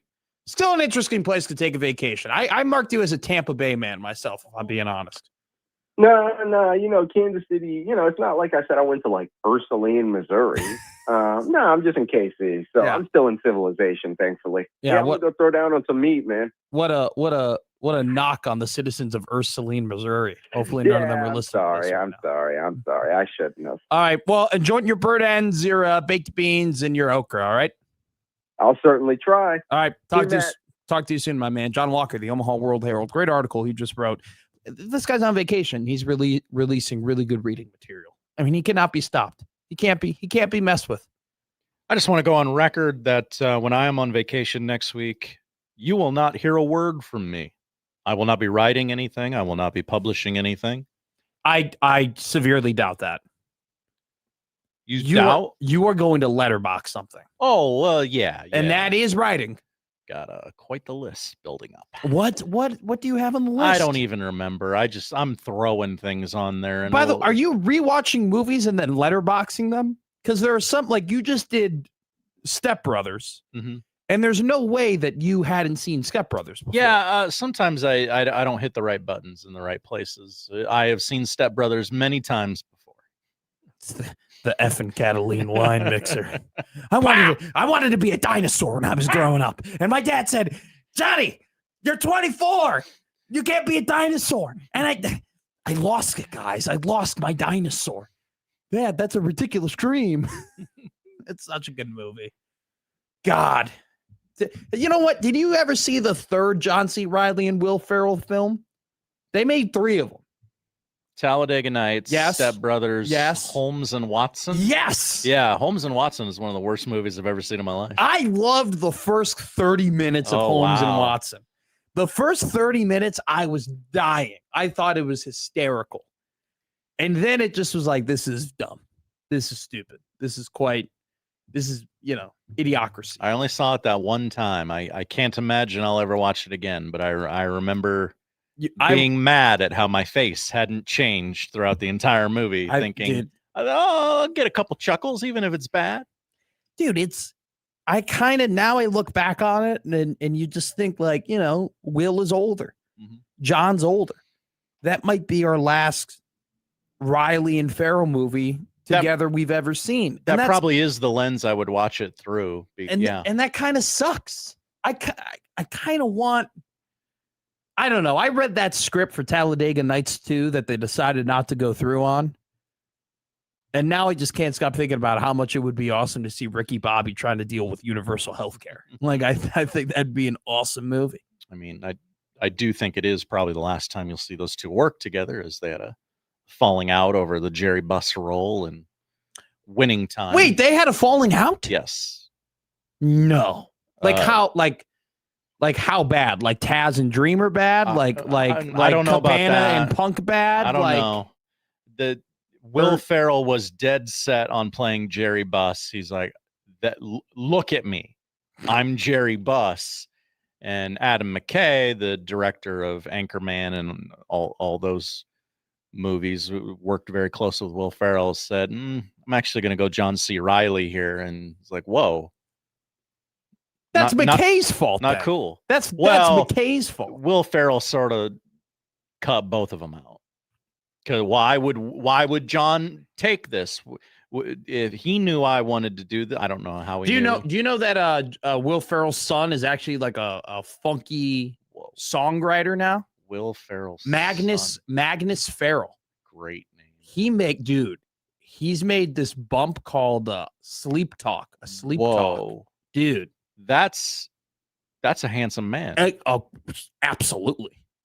And would not have guessed it coming from that father. Dude, Odson. He's like jazzy. Like he's funky. He's like jazz flute. Dude. Listen to the song. There's jazz flute in there. I tell you right now. Okay. We're gonna take a break. Got some homework. We're gonna take the break. Odson's gonna listen to the song. He's gonna give us his review when we get back here. Middays with Matt, 1620 The Zone Radio Network, talking about Nebraska wide receivers coming up next.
Now, back to Middays with Matt on 1620 The Zone.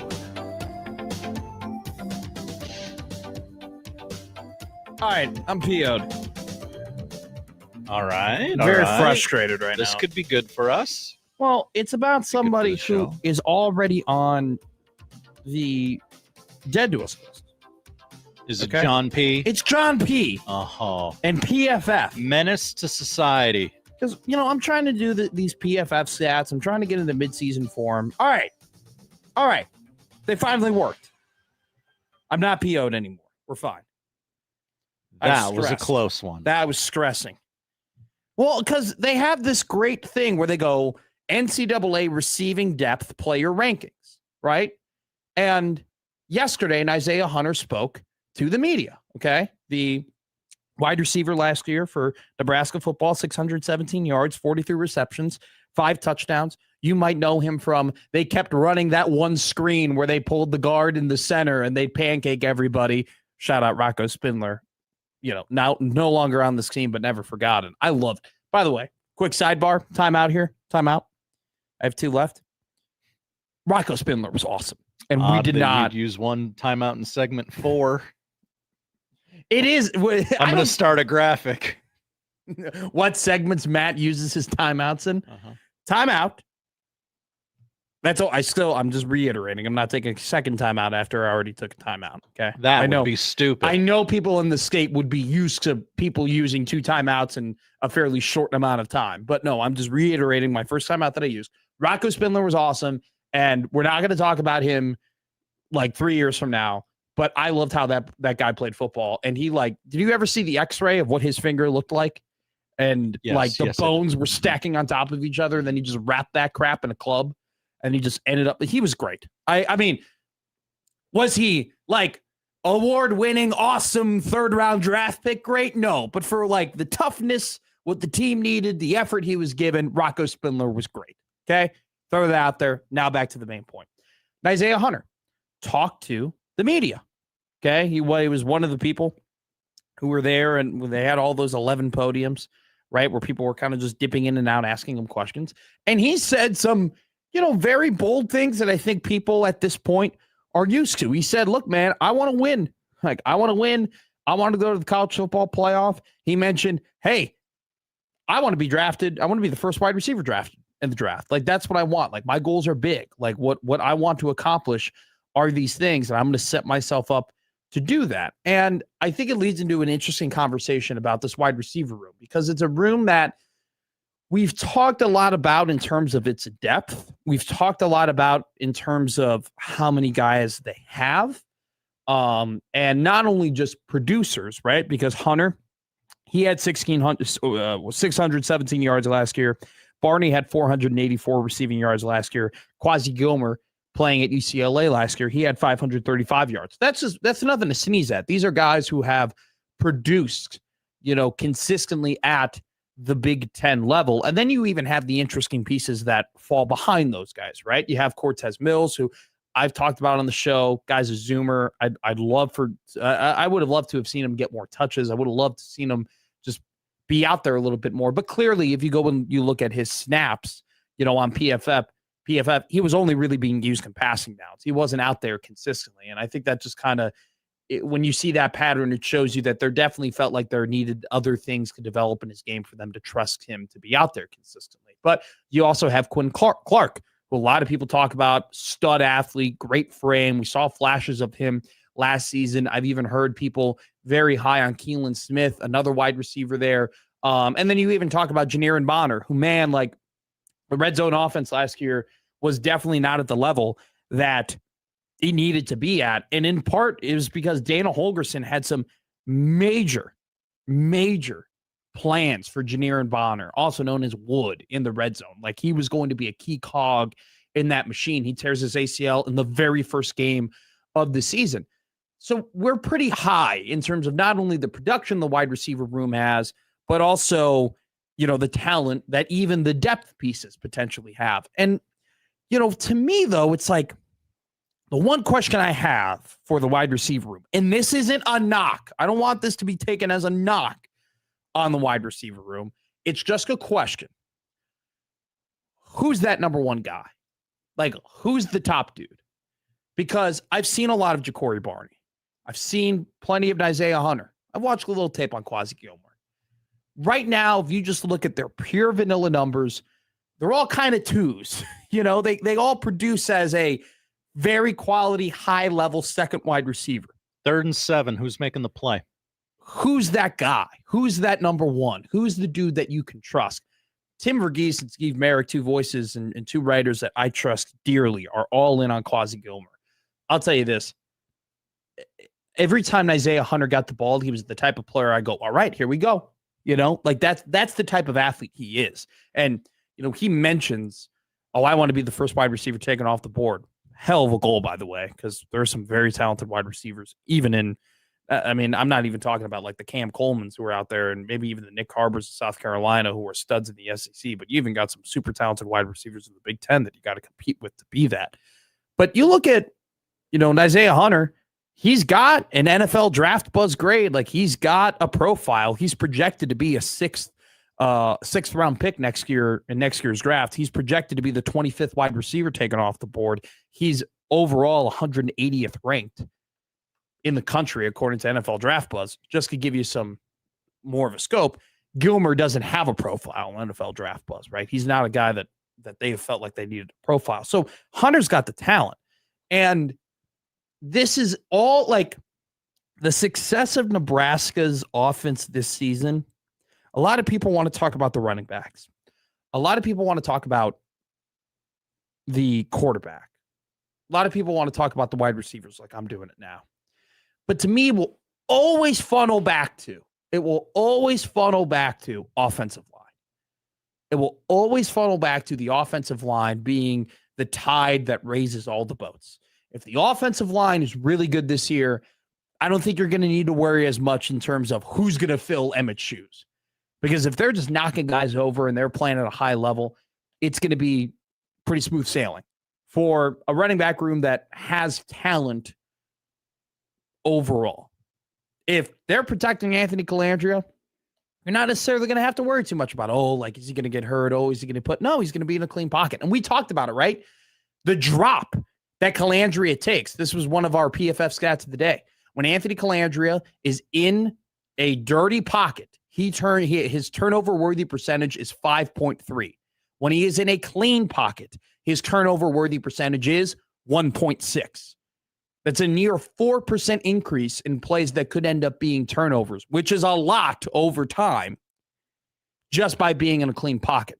And another thing, too, is that I want to see, like, if the wide receiver is going to take the next step, I want to see more routes. I want to see, passes deeper down the field. I want to see them stretching the defenses a little bit more. And part of the reason they weren't able to do that last year was, one, they had a quarterback that wasn't very accurate, 20-plus yards down the field. And number two, they had an offensive line where, especially early on in the season, how often could you trust them to protect long enough for your guys to get down the field so you can open up that type of route?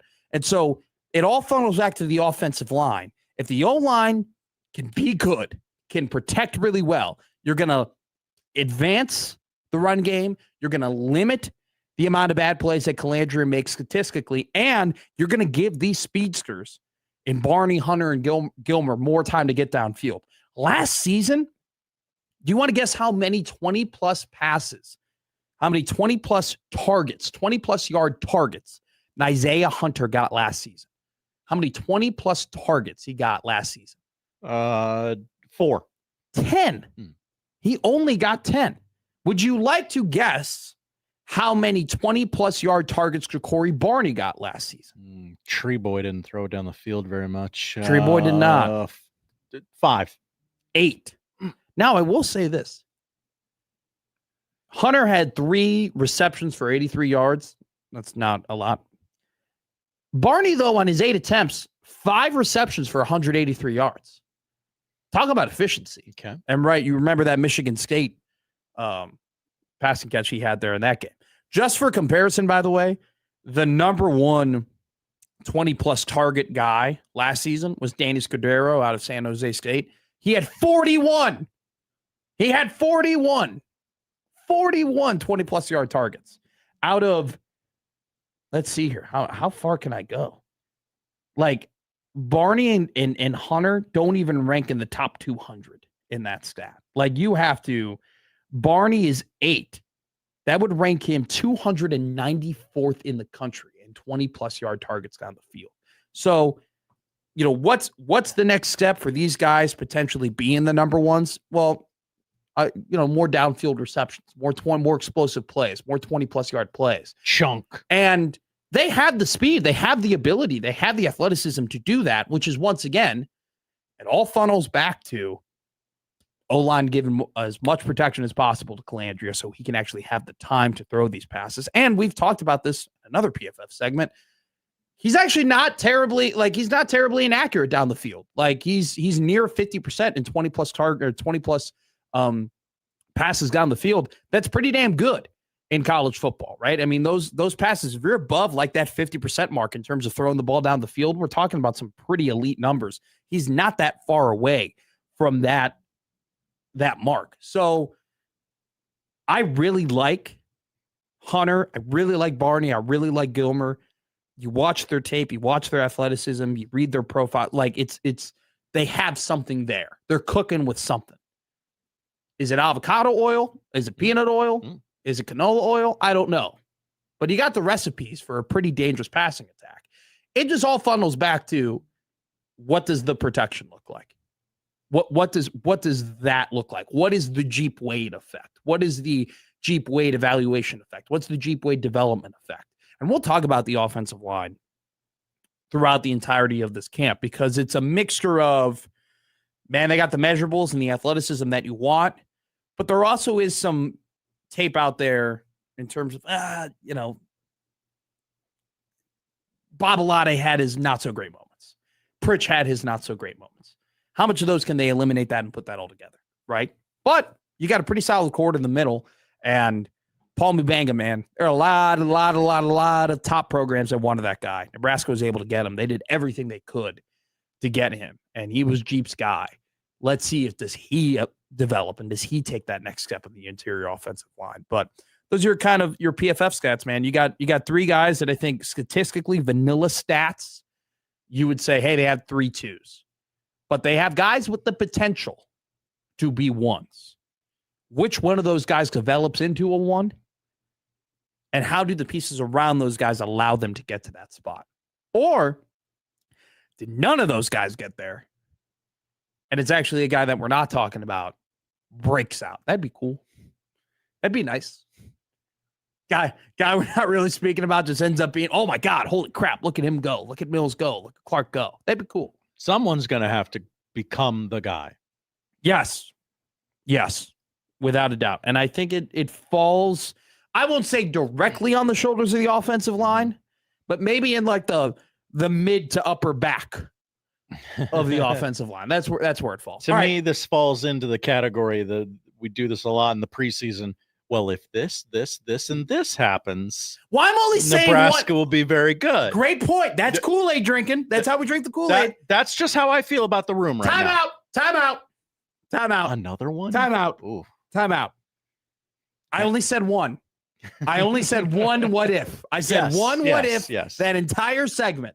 And it's what if the O-line develops like we think they can. There was only one. Got to protect Big Tone. I've already burned 2 timeouts. That's how you know I'm in Nebraska. All right, let's hit a break here. Middays with Matt. Odd News coming up next here on MWM.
And now we've reached the point in the show where Josh Odson reads the peculiar, the bizarre, the comical, the odd news with Odd Son.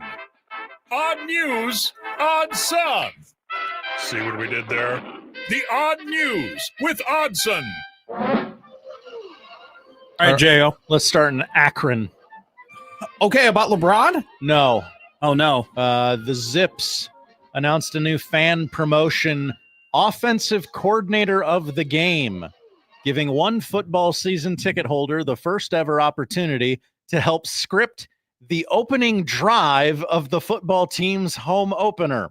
The selected fan will work directly with Zips head coach Joe Moorhead to help design the plays that open the game, a first of its kind experience for the Akron program.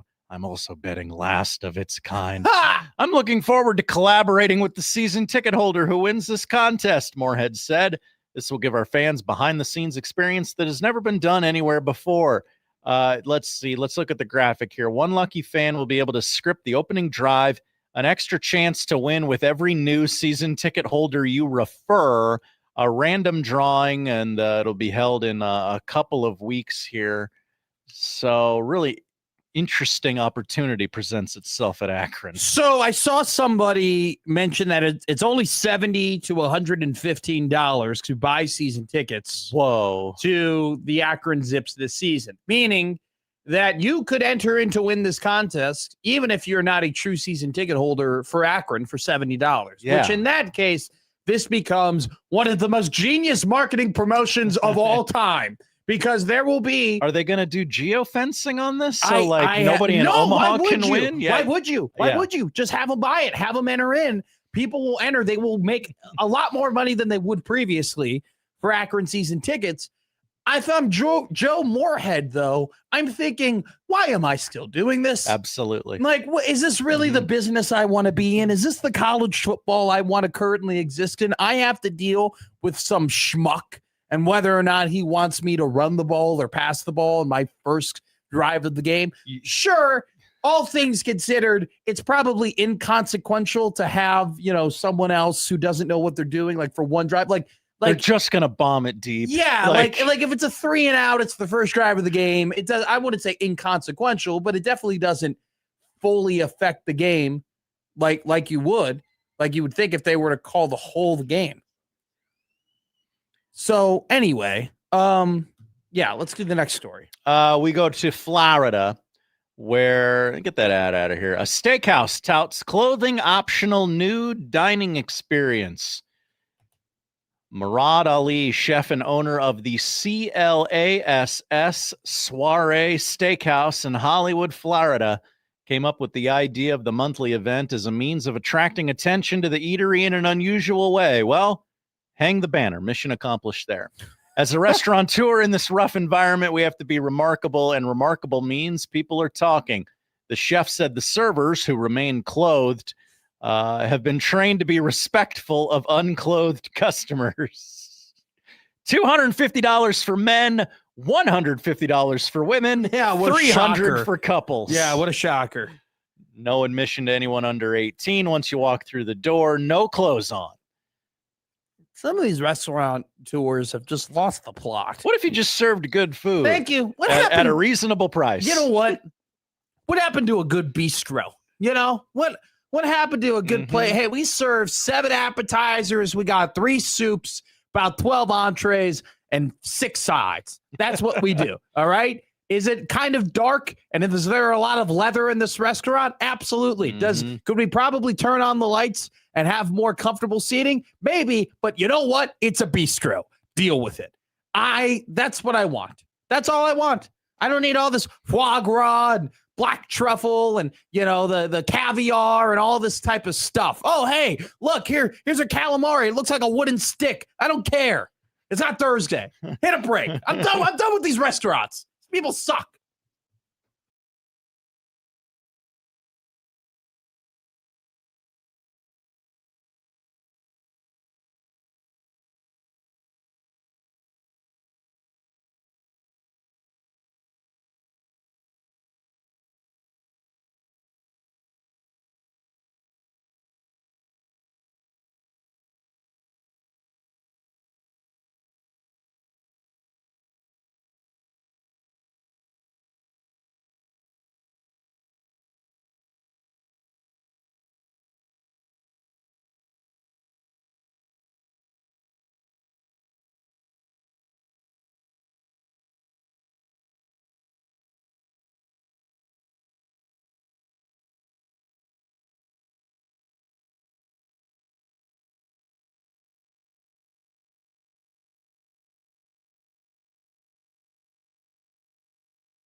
Josh Hodson's boyhood hero was Hank Aaron. Matt McMasters was the guy from the Dos Equis commercial. Now it's starting to all make sense. Middays with Matt on 1620 The Zone. Hey guys, don't forget to go to 1620thezone.com and sign up for the 1620 Zone Golf Tournament. August 21st, Miracle Hill Golf Course. It is going to be an absolute blast. 18 holes, shotgun start, 8:30 a.m., $400 for a foursome. That means it's $100 per person. You're going to get a full golf experience, plus food, plus drinks, plus prize bag, plus opportunities to win prizes at every single hole. So we are going to have a great time August 21st, 8:30 a.m., brought to you by Cutwater and our great friends at T-Box as well. Bring your A game to the par threes, guys. You hit a hole in one, $10,000 from Langfelt Overhead Doors. It's going to be an incredible time. We will be there live. We're obviously going to get there early. We're going to hang out with some of you guys. We're going to enjoy the golf. Maybe you can see my average 265-yard tee or drive when I get a hold of it. And then we will do our show at 10 o'clock, which means that Happer and Schaefer, they'll be done with their show at 10, so they'll be walking around the course, hanging out. Both those guys are really good golfers, so maybe you'll get a celeb shot or two from those guys. And then don't forget, 2 to 6 p.m., after party at the Phoenix. Going to be an absolute great time. You can go there. You get VIP access to that after party when you sign up for 1620 The Zone's golf tournament. So it's going to be a phenomenal time, August 21st at Miracle Hill. Sign up now at 1620thezone.com. Want to do a car wash? Mother Nature's taking care of that for us today, but I understand. Yeah, we've talked so much about Mother Nature over the last couple of days. Cornfields and trees and all that type of stuff. Not us, others. We have not. We have not talked about Tree Boy. And we also haven't talked about Voldemort either, which is actually pretty good for us. We've been controlling ourselves, and I think we deserve a team clap. How do we get louder? Is there a way to get our claps to be louder? Like, do we have to? I think you really gotta get the palms cupped. I just don't. I hurt my wrist playing hockey. Hurt my right wrist playing hockey. That's what Matt calls it. No, stop it.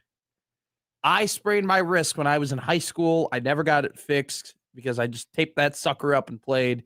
And now every time I play hockey, it gets all messed up. So it's kind of hard for me to clap right now. I was about to say if you know what I'm saying. But you'll be able to get a hold of one for $260. I will. No, you just. That's all in the legs. It's all in the lower body. And the key about golf is firing the hips. You got to fire those hips. You do. I'm serious. You got to. No, I believe you. You got to throw those hips at the ball, squash that bug. That way, your chest is moving with the ball, moves over the ball. You fire the hips, you come through. Your hands are connected at address. It's not so much about breaking the wrist. You know who breaks the wrist? Really good golfers. You know when I'm not a really good golfer, so I don't worry about it. I don't flip out about it. By the way, that you're not worried. We had a text over your odd news stories. Oh, yeah? Someone goes, I wonder if Haley from yesterday will go to the Hollywood nudist restaurant. Definitely. Do you think the creator of She's So Crispy was the creator of that Hollywood nudist restaurant? It is possible. It is potential. Now, those are 3.5 hours away from each other. Hollywood, Florida's all the way on the other. I will say, though, you like to Florida. spread your wings out a little bit, right? You don't want to put restaurants right next to each other because then they're competing against one another. Absolutely. We have to do a little bit of research. That's all I have to say. Real quick, we'll talk about NFL quarterbacks in a second. We have a multitude of stories to talk about in this segment. Number one, Jalen Walker, linebacker for Atlanta. He was one of my favorite prospects coming out of the draft last season. It was actually the initial pick from Atlanta to get Walker, and then they traded back up to get James Pierce, who had some trouble in the offseason. And I don't know if there's really been an update on what his status is. At least I haven't seen one come across my timeline. I'm going to look that up quickly. Currently, there hasn't been a new news story on him in quite some time, so we'll see. But anyway, Jalen Walker, a young defensive player for the Falcons, 22 years old. He had 5.5 sacks last season, 24 solo tackles. And that Atlanta defense, as the season went on, a lot of really young pieces, Walker, Pierce, Xavier Watts started, coming into their own.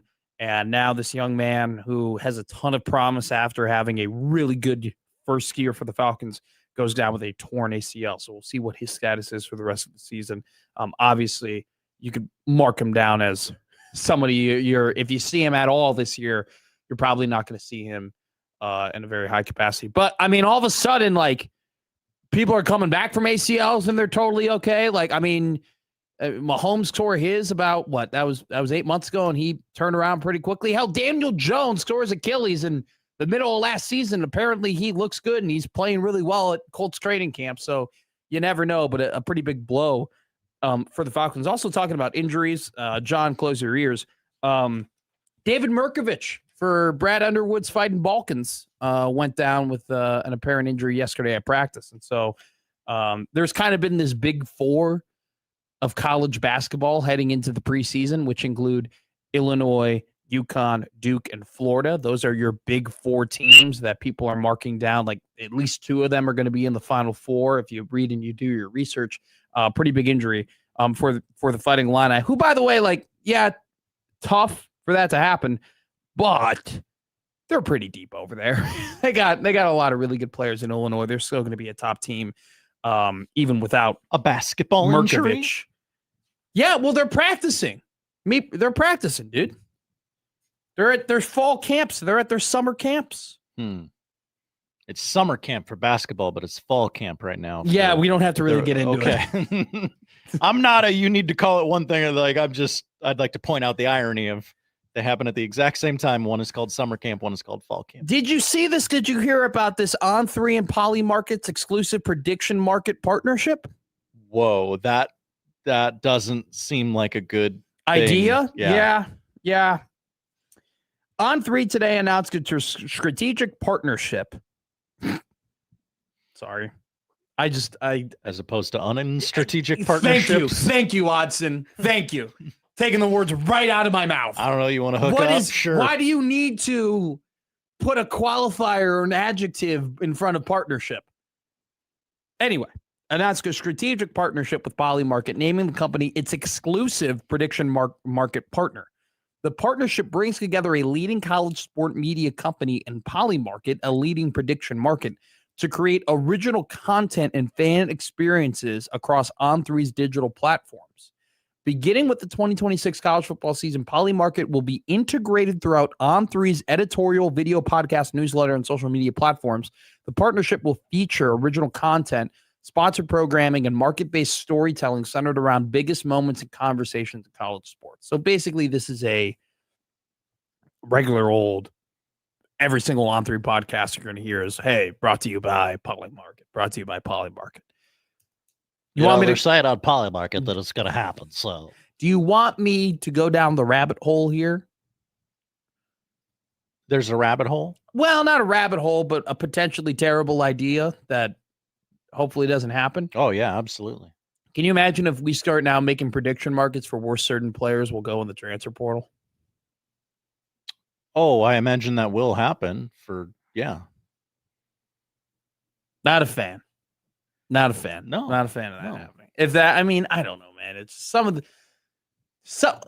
as a man who likes to gamble, I have no problem. I have zero issue, obviously, with betting spreads and betting, hey, will this player play well today? Will he not play well today? Because I think there is some sort of strategy that comes into play, right? In terms of, hey, Kyler Murray is playing the Jacksonville Jaguars. Mm-hmm. Hey, the Jaguars are actually awful this year in quarterback run plays. Quarterbacks are averaging 57 yards a game in rushes against the Jacksonville Jaguars. Kyler Murray, his over-under is 28.5. Hey, you got a lot of leeway here. Maybe, just needs to pop one or two big runs and you hit your over, right? That's strategic. That's you using all the information you have in order to make a phenomenal prediction. That's right in front of you. That's right in front of your eyes. How many times will Donald Trump say war in his press conference bets? Really, that doesn't really float my boat, if you know what I mean, right? oh, where is this kid who you don't really know? You don't know anyone in his family. You don't know his agent. You don't have any of this information. Where is this kid going to pick to go to school? Right. That freaks me out a little bit. Hey, I told you where Carson Beck was going to go. You did after a report came out about him being targeted. I knew who his girlfriend was at the time. That is true. Are they? Well, they're no longer dating Not anymore. No, they're dating Dallas Cowboys. He seemed he seemed like he was tired of her bleep. All right, get the gong ready. Oh, okay. So Peter Burns, you know who Peter Burns is. I only know him to be a hack, and I don't know if that's even fair or not. So Pete Burns, hack. Can we make a hack list? Yes. Let's make a hack list. All right. Josh Otson's hack list. Number 1, Peter Burns. By the way, just real quick, I want to put his credentials out here, right? He is the ESPN SEC Network studio anchor. By the way, Pete, we should probably, that's a long title, just probably shorten that a little bit. He's also an ESPN radio and SiriusXM host, but in particular, he is the network studio anchor for the SEC. Okay. So Pete saw a tweet. It wasn't a Pete tweet that he saw, but he saw an On3 tweet. And it said the top 25 coaches poll via USA Today. Okay. So Pete tweeted 9 SEC schools will play at least 5 of the top 25 teams in the coaches poll. Not a single Big Ten team plays 5. Efficient work. Well, Peter was wrong. He was actually very wrong. Not even close to being correct, because there are 7 teams who play 5 teams in the top 25 poll. 7 of them. Nearly half the league plays 5 of the teams in the top 25 polls, and 2 of them play 6, Ohio State and Michigan. Now, you might think, Matt, who are you reading this stat from? You must be reading the stat from our good friend Ben Stevens of Big Ten Ben. You must be reading the stat from another Big Ten network aggregator. You might be reading the stat from a college football analyst. Well, you know what? Funny you ask that. My stat here that I'm reading, that 7 teams play 5 or more opponents in the AP Coaches Top 25, actually comes from Tony Petitti. Tony said something? Tony Petitti. This is, by the way, do you know how wrong you have to be for Tony Petitti to set you straight? Yeah. Do you know how just blatantly incorrect you have to be for Big Tone to take action? At the Big Ten Commish tweeted, on this very graphic you posted, Ohio State plays 6 teams, Michigan plays 6 teams, USC, Nebraska, Minnesota, Washington, Purdue all play 5 teams. So, actually, I'm wrong, by the way. I got. It was just a person who said Big Ten Commish. I'm a dummy. Okay. So don't clip that. I'm an idiot. It doesn't matter. I mean, still. The guy had the wrong information. He was dead ass wrong. You know what? I'm a hack. Put me on that list. Matt McMaster on the hack list. On the hack list. J-Man goes 16-20 the hack. Oh, no, that's not the rank gong. This is the rank gong. Oh. Want the rank gong? Hadn't even gotten to it. I'm sorry. Yeah, I take a long time to lead things up. Can we stop with preseason polls? Please. Please. They're useless. They're stupid. They've actually, you can make the argument, they've never been more useless. They've never been more incorrect, because here's why. You don't know how these teams are going to play. You don't know how these pieces are going to fit. You're just guessing. You're like, hey, Josh Hoover's a really good quarterback. Okay. And you're just guessing that he's going to fit seamlessly into Indiana's system.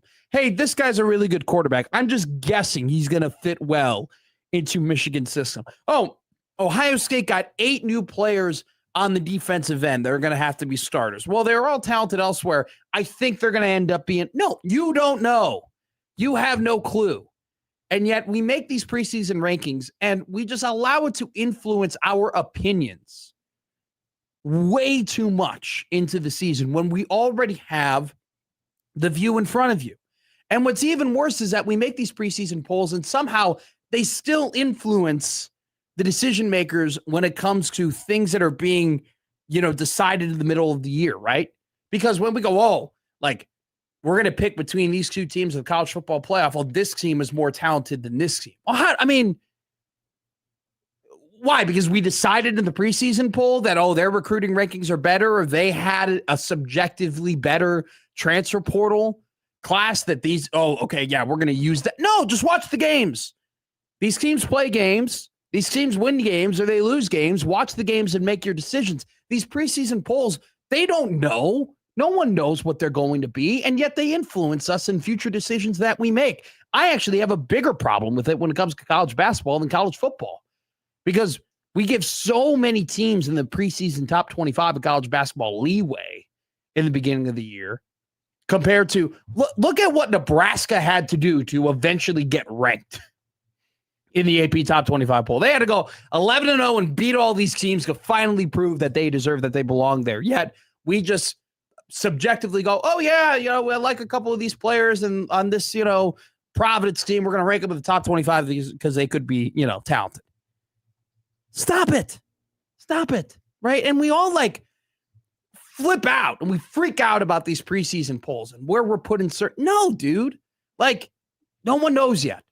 Just calm down. We'll never get rid of them because we need the nice little numbers on the side of the logos for when we go and set up our first couple weeks of the college football season matchups. That's why we'll never get rid of them. Makes me feel good. But it's just in this era where so many players are going to different teams and so many players are expected to learn new systems under new coaches, and even in an era where coaches are just flip-flopping all over the place constantly, whether it be coordinators or assistant coaches or head coaches, you have all of this acclimation period and all of these different pieces that have to work. And yet we just go, that guy was a former 5-star. This team has enough of these former 5-stars. They're going to go ahead. They're going to be the 8th ranked team.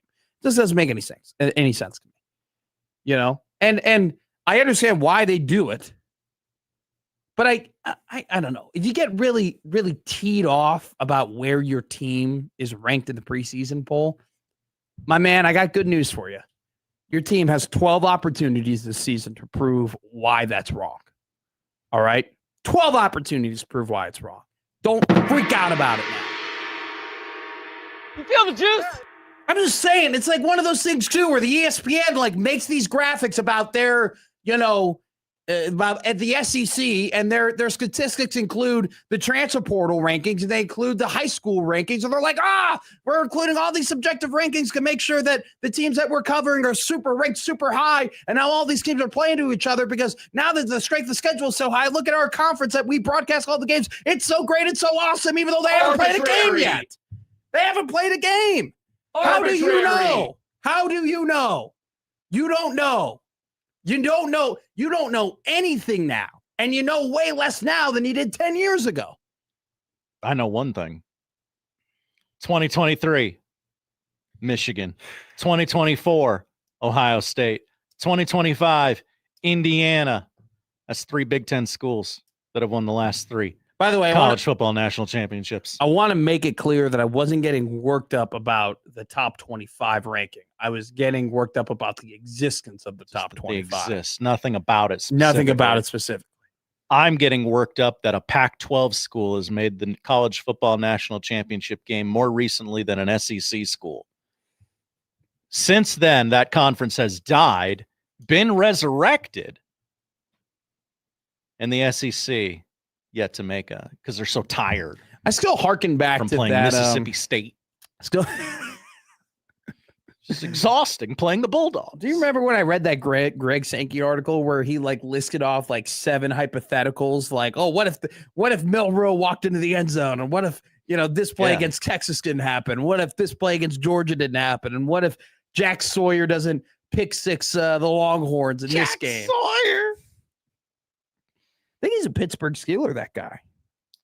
Yes, I believe that is correct.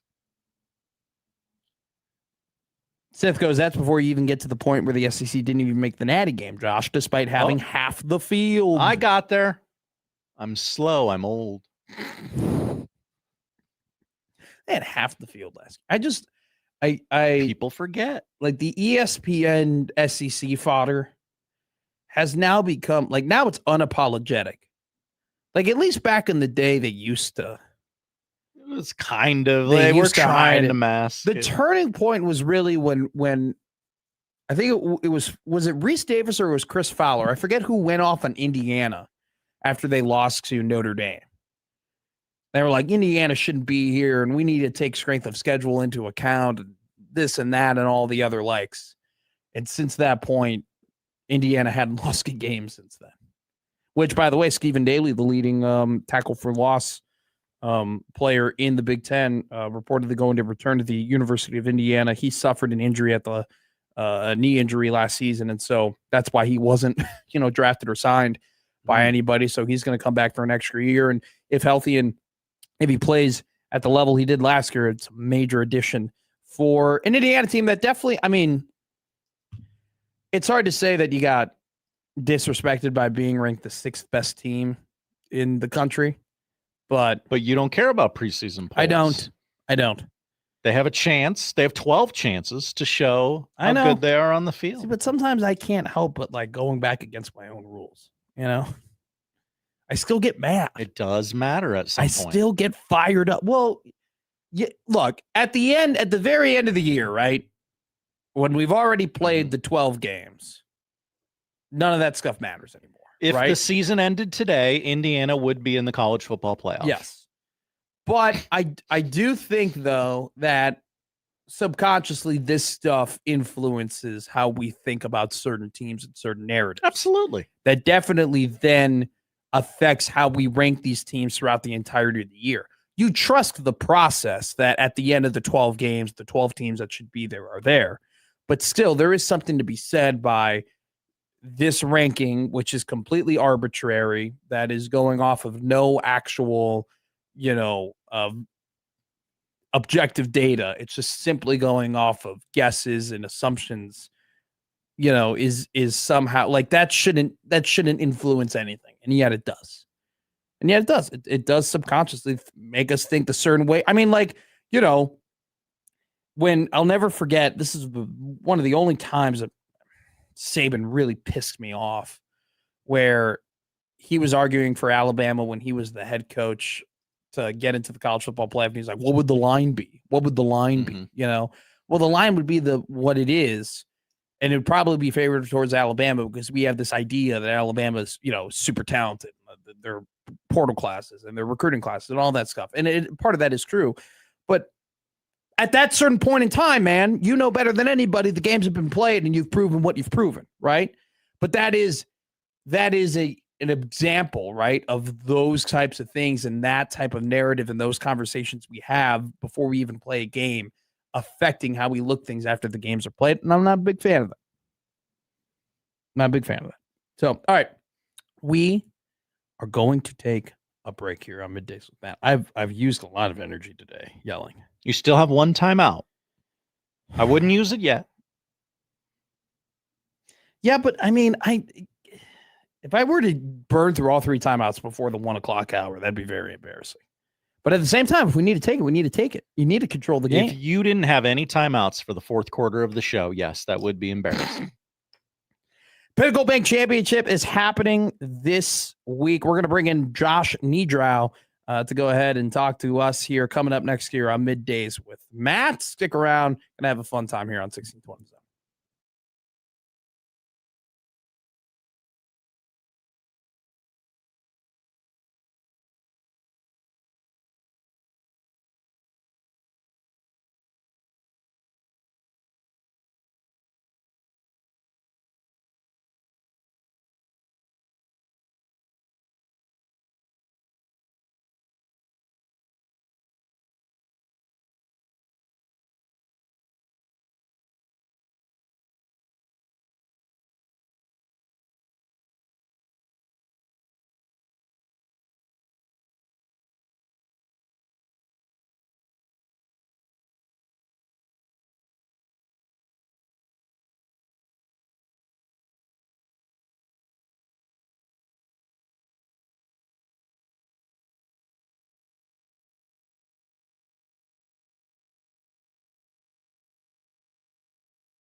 Now back to Middays with Matt on 1620 The Zone.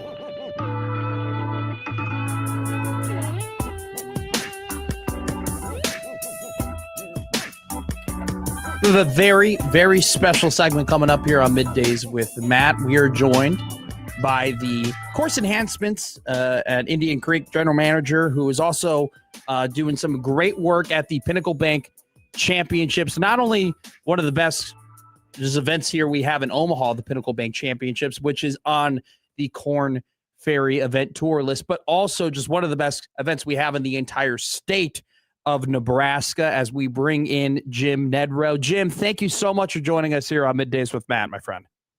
You bet, guys. Thank you for the opportunity. So it's a big event, obviously. It started on Monday. It started on August 3rd. You had the Sandhills Global program. Yesterday, you guys had your practice round, and today you got the Dormy Network program going on. The first round of the tournament will begin tomorrow, and then obviously it'll go through all the way on Sunday, where you'll have the championship round and the trophy presentation around 5:30 p.m. Jim, just give us some background on yourself in this event. Just how much does this event mean to you? How much does it mean to Indian Creek? And just what do you think it means to this city and to this state to have such an awesome golf tournament here in Omaha? Yeah, I mean, I think the community, obviously, its importance is obvious, going all the way back to the Cox Classic years ago. It's been a very well attended and supported event. And then I can just speak from us personally as an Indian Creek team. When we were approached with the opportunity years ago, over 10 years ago now, it was something that we were excited about and ambitious about. And we take a lot of pride in it. It's we talk about it, we call it our U.S. Open. And I think we've treated it as such. It's been a great 10 years, and it's an awesome opportunity to be a part of. So you are the general manager over there at Indian Creek, and all of I believe the director of agronomy too is a part of your title. Yeah. It was kind of the general manager role has superseded a little bit of what I do on the agronomy side. So sure. Matt Reifert is our director of agronomy now, and I still get to dabble just enough to stay on top of things out there, but he's doing a great job. Well, this is definitely more of a question for me than anything, because I'm a golfer, definitely not good enough to be playing at the Pinnacle Bank Championships, but I love to golf. I love to get on the course. And, when I went to the University of Nebraska a couple of years ago, they had a major that you could go into, golf turf management, that you could study about how do you take care of golf courses and the science and, just all of the things that go into making sure that golf courses are up to tip top shape, especially for events like the Pinnacle Bank Championship. And so I just want to kind of pick your brain, like, how have you seen, that industry, the industry of, golf agronomy and just turf management and golf course management? How have you seen it evolve over the last couple of years? And maybe what are some of the things that you were and are dealing with on a daily basis that maybe people who love to golf don't really recognize?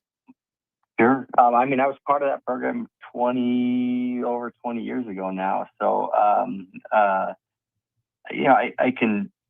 say this. I think, over the last 20 years, with a lot of things, technology and advances, and to me, I feel like the industry kind of got on board with all sorts of different technologies, whether it was on the chemistry side or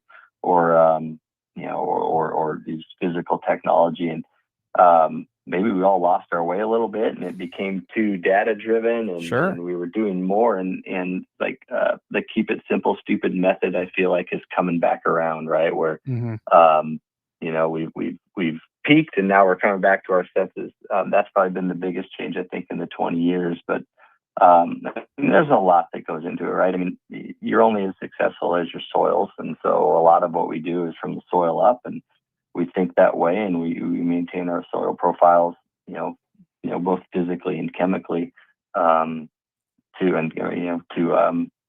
grow good grass. So it's a lot of reacting to Mother Nature, foreseeing what Mother Nature has in store, and having a plan A, a plan B, and a plan C. Today's a great example. We had over 2 inches out here on the course, and so you pivot in real time and make some adjustments to how we prep the course, and then those adjustments will, be made today and tomorrow morning and going forward through the week based on, what happened this morning and last night.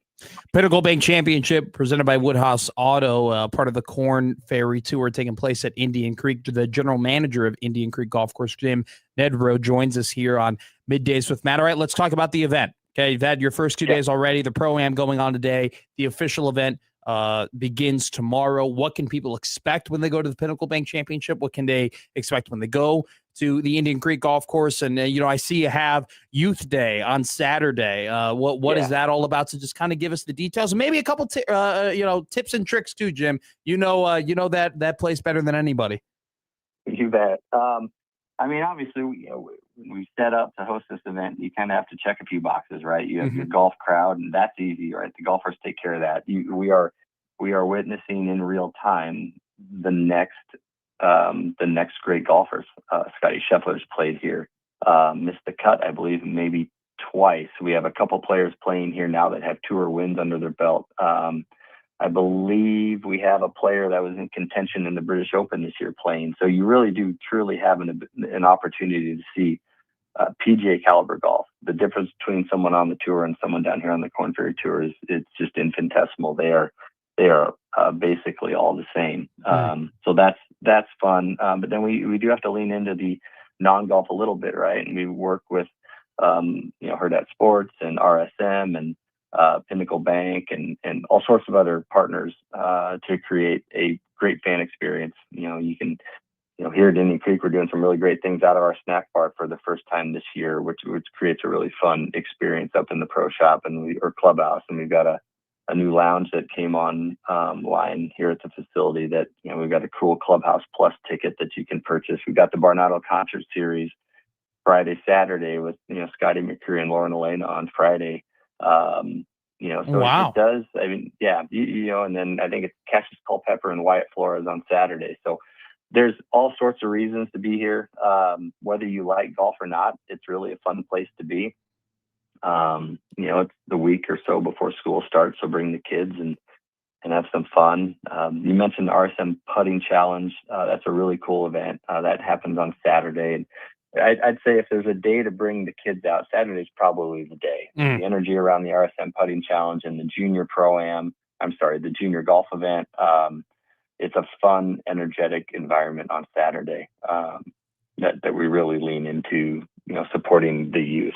So there's something for everybody. If you like food, if you like music, if you like golf, if you like being outside, it checks a lot of boxes. Jim Nedrow, the general manager of Indian Creek Golf Course, and obviously hosting the Pinnacle Bank Championship on the Corn Ferry Tour. You brought up the Clubhouse Plus passes that people could get. What you did clubhouse renovations, and what did that look like? Yeah. For anyone who's been out here prior to the renovation, when you walk in, you'll see. Right away we have a restaurant approach is upstairs, and we have a lounge downstairs called the Sand Room, and most of the upstairs areas of the approach and the event space are tied up with player dining, family dining, volunteer, and media dining. But the Sand Room Lounge in the basement is something that is available, through a Clubhouse Plus ticket. Gets you access to the building, comes with some food and drink, and gets you access to the bathrooms inside and air conditioning if it's hot. And those can be found on the Pinnacle Bank Championship website. But yeah, just kind of a cool, unique insider access ticket, which I think it's kind of a cool experience. You can go to PinnacleBankChampionship.com. You can go ahead and get your tickets to go and see the Pinnacle Bank Championship presented by Woodhouse at Indian Creek Golf Course. All right, Jim, I'm sorry. Before I let you go here, Mr. Nedrow, I have to ask you this, because you are a GM of a great golf course here in Omaha. What's your biggest golf course pet peeve? What's your biggest pet peeve, whether it be people driving too close to the greens, whether it be taking too long with the cart girl? What is it for you? What just boils your blood as a GM of a golf course in terms of a golf pet peeve? All right, I'm going to go two things. One specific to Indian Creek is this idea that we are a private facility. It's a constant question I get. We are not a private golf course. We are a daily fee facility. Restaurants, lounges are open to the public all the time. Mm-hmm. You do not need a membership fee. So that's one. From a general golf standpoint, playing tee boxes further back than your game warrants. Move up. Make the game easier. Remove your ego, remove your pride, move up, put the ball in the fairway, put a short iron in your hand, speeds up play, makes the game more enjoyable. Stop tying your ego to how long you play the course. So those two things. Absolutely, Jim. That's my thing. I find that going farther back, you get nothing for that. You know, It's awful. I don't get anything for that. I don't get extra strokes. You know, I don't get more prize money when I get to the clubhouse. I actually often have to pay more money when I play farther back because I have to have more drinks to golf balls? exactly. Yeah. You know, Shoot up, man. Make the game fun. Have fun with it. I love it, Jim. Thank you so much, man. This was a phenomenal interview. Congratulations to you, all the hard work that you've done at the Indian Creek Golf Course, Pinnacle Bank Championship presented by Woodhouse. Don't forget thepinnaclebankchampionship.com to get your tickets. Also, if you want to bring the family out, Saturday is Youth Day, a ton of fun. You mentioned the RSM putting contest and all the other great activities you have going on over there at Indian Creek. Thank you once again, and congratulations, my friend. Yeah, thanks, guys. Appreciate you. Appreciate you as well. Here are the clubhouse renovations over there at Indian Creek. Getting a lot of compliments from people I know. So congratulations to them. They've put in the hard work, put in a lot of money that golf course to get it ready for this great event for the Corn Ferry Tour. And he's right. There's a lot of really, really good golfers, man, playing right here in Omaha. So if you're into golf, a phenomenal event to go to. All right, let's hit a break here. Let's talk about Nebraska Cornhusker football. I know. Guys, I get it, but it's football season. It's camp season. Here on 1620 The Zone.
He's from the third largest village in the world, Skokie, Illinois.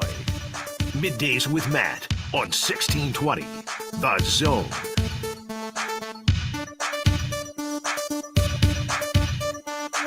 Nearly universal praise coming in for your conversation with Jim Nedro. Nedro. I'm tangled right now, and not like Rapunzel in a good way. Like my headphones are all wrapped around my chair currently. Oh no, I'm not a fan of it. Yeah, actually, I've got multiple text messages from people who very much enjoyed our golf conversation. Universal praise. Look, I'll just put it out there. If you're a golf person and you want to talk about grass with me, I'll talk about grass with you any day of the week. Also, let me pull it up. The word he used, infinitesimal. Dude, I think that golf turf management major is a little bit like the sport media communications major in Lincoln. Hear me out, because I knew people who went to the University of Nebraska and they were like, all right, I'm going to major in sports media and communications. But they were just like, sports. I'm majoring in sports. Like, dope, cool. This will be easy. This will be fun. And then all of a sudden, Brian Petrata is telling you that you have to write a game recap over a golf event, and you have to find all these very. I thought I'd get to cover the Super Bowl. Yes, exactly. Like you find out very quickly, like, oh no, I have to write about this rifle program and all of the different things. It's a lot of, tedious work that you have to do in order to finally, do the things that you want to do. And I think that the golf, my impression of golf turf management is that where you go, oh, golf.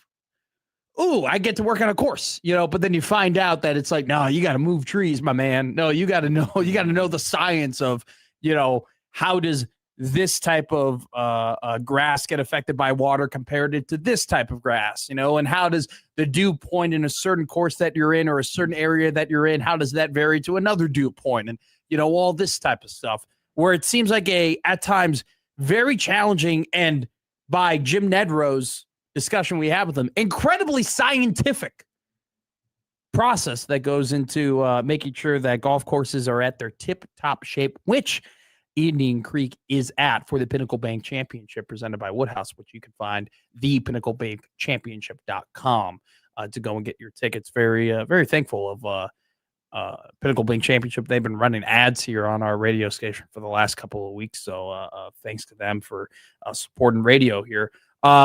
Kind of a quick little, I want to talk a little bit of Nebraska football before we hit this break. We got Wacky Guest Wednesday coming up at 1, a very anticipatory Wacky Guest Wednesday because Josh has had this guest booked for a while. I'll say this. I want to talk quickly about Owen Shambles. There's two ways I could go. I was going to make Anthony Calandria jokes, or I was going to talk nice about Owen Shambles. I'm going to go the Shambles route. Man, he's an impressive young man. He's an impressive dude. Even through the phone, in terms of I'm watching this on YouTube through the phone. And I can only imagine what it was like to be there in person in front of him asking some questions, because the confidence, intelligence that guy exudes, it reeks of leadership. You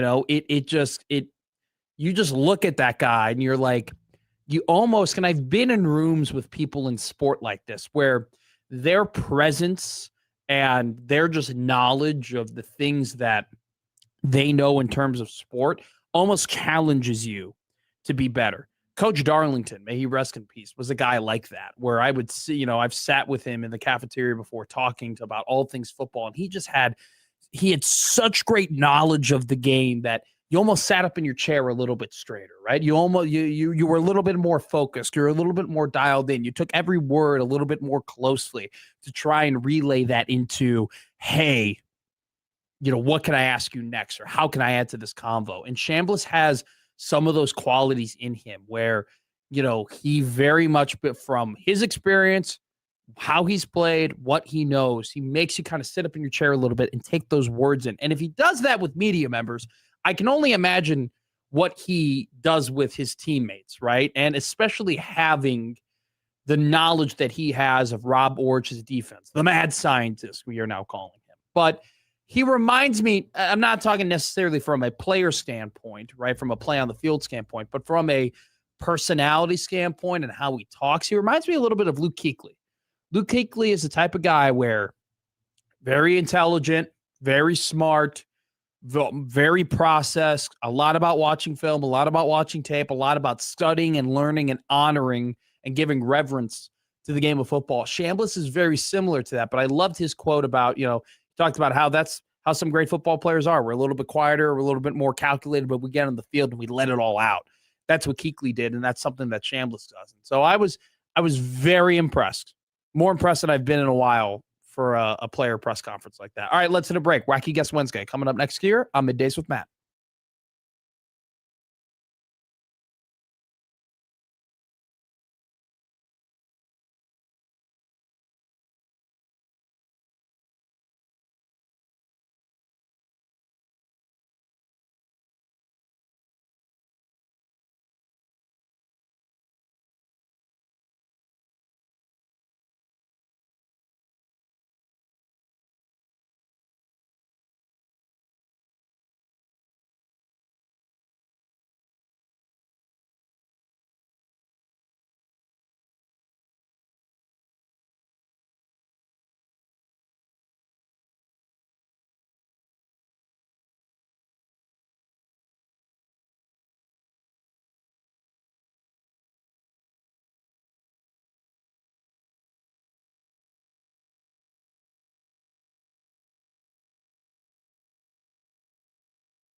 It's Wacky Guest Wednesday.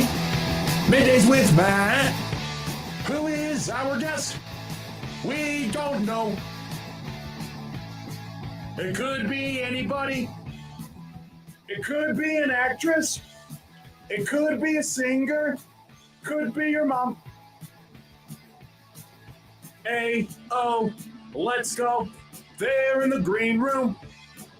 Who's our guest? We don't know. They're all booked up and they're ready to go. Hey, Josh, choose a guest. Make them interesting. Don't screw this up, or this will suck. It's Wacky Guest Wednesday. Wacky Guest Wednesday here on the 1620 The Zone Radio Network. Middays with Matt McMaster, joined by Josh Odson. Every single Wednesday at 1 o'clock, J.O. books a guest. We have no idea who they are going to be, but today is one of the more hyped up guests that we've had because they have been in the docket for quite a while, at least on Wacky Guest Wednesday standard. So, Josh Odson, who are we joined by today? Well, check your email. Oh. I sent you something. Oh, wow. I have an informational packet. Yes, it's an entire book, but you obviously can't read it in the time it'll take me to introduce the guest. Our guest is Fred Siegel. He runs the Twitter account at Old Takes Exposed, Freezing Cold Takes. Got a new book coming out, his second book at least. Sorry, not from if there's more, I apologize. Freezing Cold Takes, an incomplete history of the game's most inaccurate statements and predictions. College football edition hits the Barnes and Nobles, the Amazons, wherever you get your books. Here in just a couple of weeks, Fred Siegel joins us on Middays with Matt. Fred? Hi. Thanks for having me as your wacky guest. Thank you for coming on. Do you know what you have done for the sport community? Do you know the true impact that you've had on all of us? I mean, this is quite the honor for me to have you, because the amount of times that I have taken one of your tweets, have taken one of your freezing cold takes and sent it to text chats, Snapchat chats, whatever it might be, send it out to people. The amount of times I've done that is countless. So thank you for your contribution to sport, my friend. Well, I really appreciate it. I never even thought of it in that way. Most folks say that I make them nervous.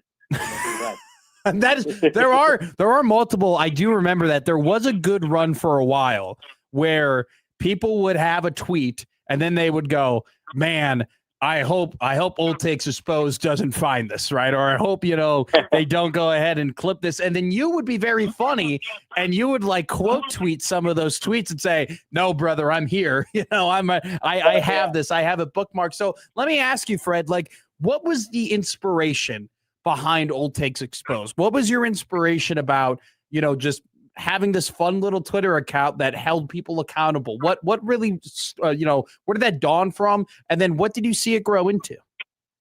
Well, honestly, it was simply the fact that I was a regular user of the app of Twitter, and this was about 10 years ago. And reporters would pat themselves in the back, or journalists, or anybody, and any personality, sports personality, pat themselves in the back when they got something right. And then I distinctly would remember something that they posted a couple weeks ago that was wrong. So, I did it as a counter to that. Yeah. I just did it off a whim, but I think a bunch of big accounts and newspapers and magazines got a hold of it, and then they advertised it, and it made it so I got so many more followers and something much bigger. That's what happened. But it didn't really start as something that I thought was going to be very big. I just thought it was going to be for fun. Fred, this is so funny. I'm reading the book now. You have your foreword done by Paul Feinbaum. Yeah. That's awesome. Do you mind? Can I read the beginning of it? Sure. He goes, interesting. And I'm, funny thing is I read this in Paul's voice, by the way, too. Interesting. A book about inaccurate predictions from a man who never publishes any himself. How convenient. As someone who Fred has cited many times over the years, and a few times in this very book, I don't begrudge him or his shtick. I quite enjoy it. He then goes ahead and says, nobody in the media claims to be clairvoyant, although sometimes we might act like we are. This book is documented evidence that boneheaded predictions have been around for decades. Fred, do you have a favorite old take exposed? Do you have a favorite one where you go, oh, ladies and gentlemen, we got him or her on your Twitter account? Oh, yeah. I mean, it's a long one, so I can't really get into it like too. But my favorite one is from when Nick Saban was hired for Alabama. Oh, in 2007, I think it was. And this guy Jeff Schultz from the Atlanta Journal-Constitution wrote, and all my favorite ones come from newspapers. Something from like the past, where before social media really started documenting everybody's predictions, because those are easy to find. Sure. I like the ones that are harder to find. But someone named Jeff Schultz, who's a writer for the Atlanta Journal-Constitution, was just absolutely crushed the hire. I mean, he said that it was an 8-year contract he signed. He said there was as much chance of him seeing the end of that contract as there is of him winning an ethics battle with Don Shula. And he said Alabama is now the second best job in the state behind Auburn, and Troy is closing in on number 2. So he said the days of owning Auburn in the SEC are gone, and the bigger problem is nobody in Tuscaloosa realizes that. And then he was talking about how Saban wasn't going to be able to be the one to fix it. This is, I'm scrolling through the book right now, Fred.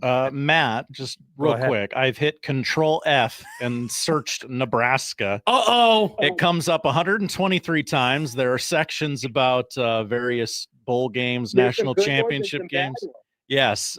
There's a whole Scott Frost section. One, obviously, is from the it's from the Fiesta Bowl in '96, where Lee Corso for 3 weeks talked about how Florida was going to have the slight advantage because the game was being played on grass. Yeah.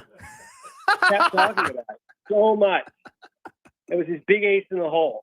Since the game was on grass, Florida had advantage because Nebraska had played on artificial turf every game that season. Sure.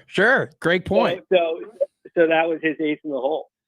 Man, okay. This is great. Now I'm going through the content. So you have different parts. I mean, I'll just be the simpleton and call them chapters. Your different chapters are games, which is predictions before kickoff, in-game commentary.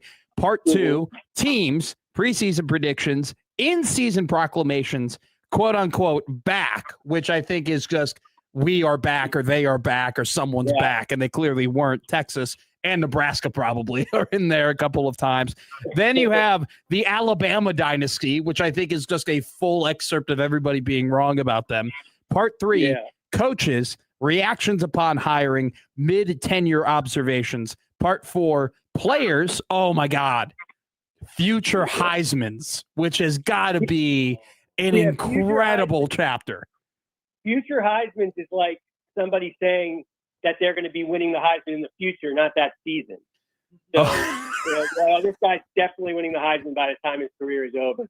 And the big one was Bino Cook in 1994 said that it was 1993, I think, or 1994. He said that the big recruit, Ron Powell, the quarterback for Notre Dame, was going to win 2 Heisman, and Notre Dame was going to win 3 national championships. Funny enough, we talked about that on one of the shows yesterday. That actually did get brought out of nowhere. That got brought up. I'll continue. Preseason pronouncements, in-season remarks, and your final chapter, reporting mishaps, trash talk, and definitive declarations. Fred, these are incredible things, chapters and parts to pick from. Do you have a favorite part of your book, a favorite topic in your book in Old Takes Exposed? There are 2. One of them is the coaches, when the coaches are hired. Yeah. We get so many of those. I mean, Kirby Smart is a great one. And there's some really bad ones. Scott Frost is one of them. Yeah. Scott Frost probably could be the most cold take pre-hire coach. Everybody thought he was going to be great. Well, yes. I mean, we were writing comic books over here. I don't know if you heard about that. Chip Kelly with UCLA, but then there's also the reporting one. Like, because I found some old because now it's like reporting is so fluid and everybody's reporting all sorts of stuff all the time. But then it was a big deal when someone was wrong about a report, and it's usually about a coach. And like, Bob Costas in 1986 said that Jimmy Johnson was on his way to Texas. This was before the national championship game that Miami played against Penn State. And he wasn't going anywhere near Texas. And Bob Costas said it wasn't his fault. Yeah. It was the producer's fault for telling him this. It's stuff like that. Sure. John Gruden had signed a deal at Miami in 2010. All sorts of stuff like that is in that chapter. That's one of my favorites because it was hard to find. All right, you have one here, in-game proclamations, and it includes the first ever game of Matt Rule at Nebraska. Nebraska at Minnesota, 2023. The Huskers were up 10-3 in the fourth quarter when Nash Hutmaker sacked Gopher quarterback Ethan Kaliakmanis. Oh, no, I lost it. But Nicole Auerbach went ahead and she made a proclamation. Do you remember what the proclamation she made was? Yeah. Go ahead. Yeah, she said that she had already talked about how the new Nebraska under Matt Rule was just significantly better, something along those lines, after these three quarters. She said that the new Nebraska is doing the things that not making the mistakes that old Nebraska used to make. And then in that game, they just completely collapsed by the end of the game and lost. She in said, a very bad way, a game they should have won. She said, exactly like the Nebraska under Frost would have done. Yeah. She said, quote, "There have been so many plays where I've been sure old Nebraska would have gotten beat / made a giant mistake / collapsed, and new Nebraska doesn't." She posted on X. You right. Minutes later, the Cornhuskers fumbled at midfield, after which the Gophers, aided by two fourth down conversions, drove for the game-tying touchdown. Not long after, new Nebraska threw an interception near midfield, and 7 plays later, Minnesota made a 47-yard field goal as time expired to win 13-10. Complete collapse, just like Frost era would have done. Do you have an own personal old take that would have been exposed? Hold yourself accountable here. What is your biggest old take exposed you personally, Fred Siegel? Oh, easily. Well, I'm a UF alum. Yeah. And when Bobby Bowden retired, they had already brought up Jimbo Fisher at FSU for a couple of years before that. He was the coach in waiting. Mm-hmm. And then they kind of pushed Bobby Bowden out the door. And Jimbo Fisher came on, and I thought he was terrible. I mean, I bashed him so much, especially even the first 2 years of his tenure at FSU. And then somehow UF upset FSU in 2012. I thought it was like, I don't know how much longer Jimbo Fisher's even going to be around. And then the next season, they went on like a huge run. I mean, they won the national championship. They went undefeated in the regular season the year after. So, and he was apparently killing UF in recruiting, which I didn't realize until the end of until they started killing us every game for 3 years. But so that's my biggest by far. I had no faith in Jimbo. So this is Old Takes Exposed, or you ran the account Old Takes Exposed. The book specifically is called Freezing Cold Takes College Football.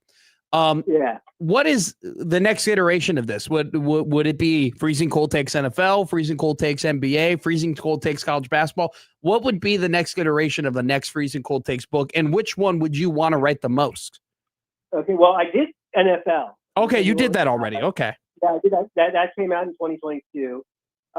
So if that's a good one for people if they want to know about the NFL cold takes. That one's there. But I don't know. It's different. I would love to do college basketball. That would be my favorite one to do by far. Yeah. But I question college basketball is very much a niche sport still. Mm-hmm. I don't think people get so.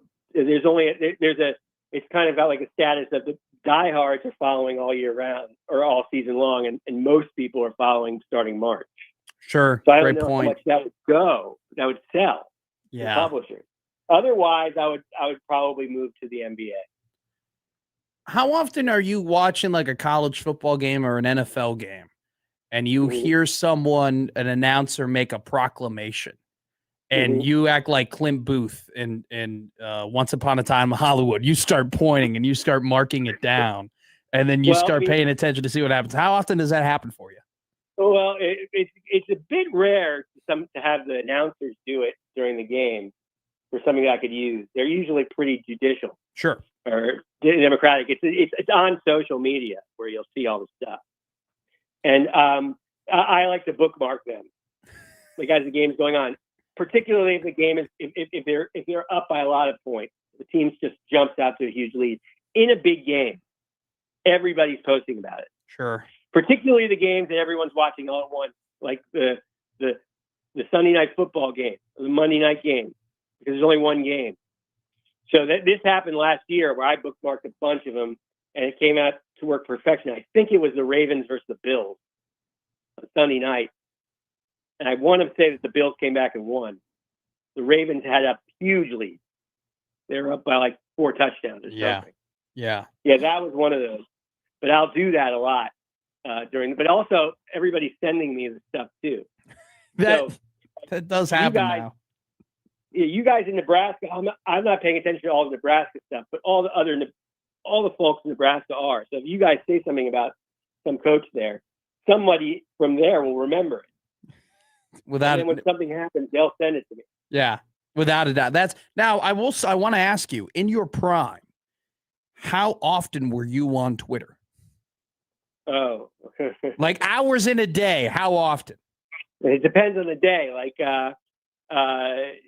if it was a day like Saturday or Sunday during football season, a lot, just the whole day probably.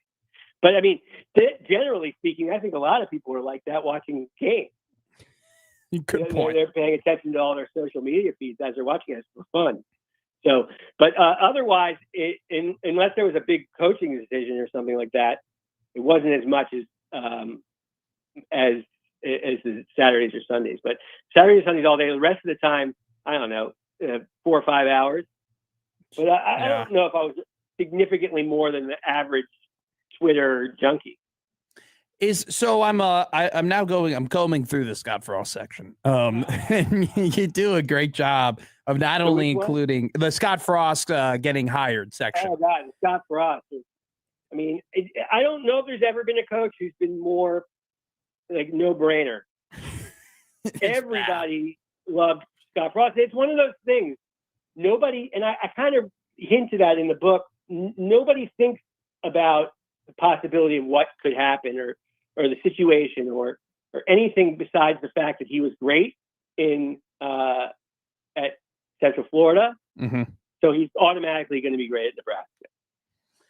And especially that it was supposed to be a great fit because he was obviously a hero and grew up in Nebraska. So it was like perfectly, but it just didn't work out. But that nobody thinks about that, but that's really kind of, you kind of have it ingrained in your head, the narrative of what's going to happen. Mm-hmm.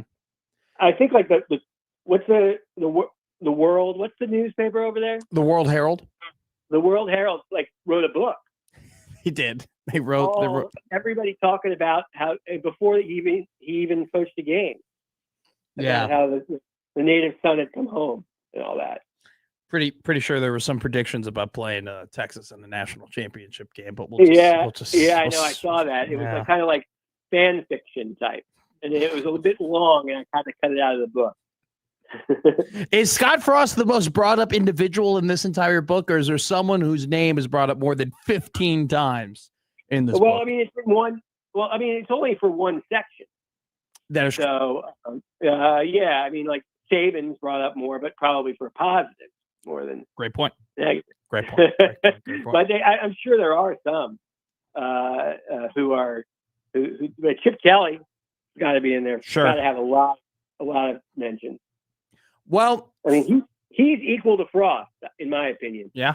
Chip Kelly.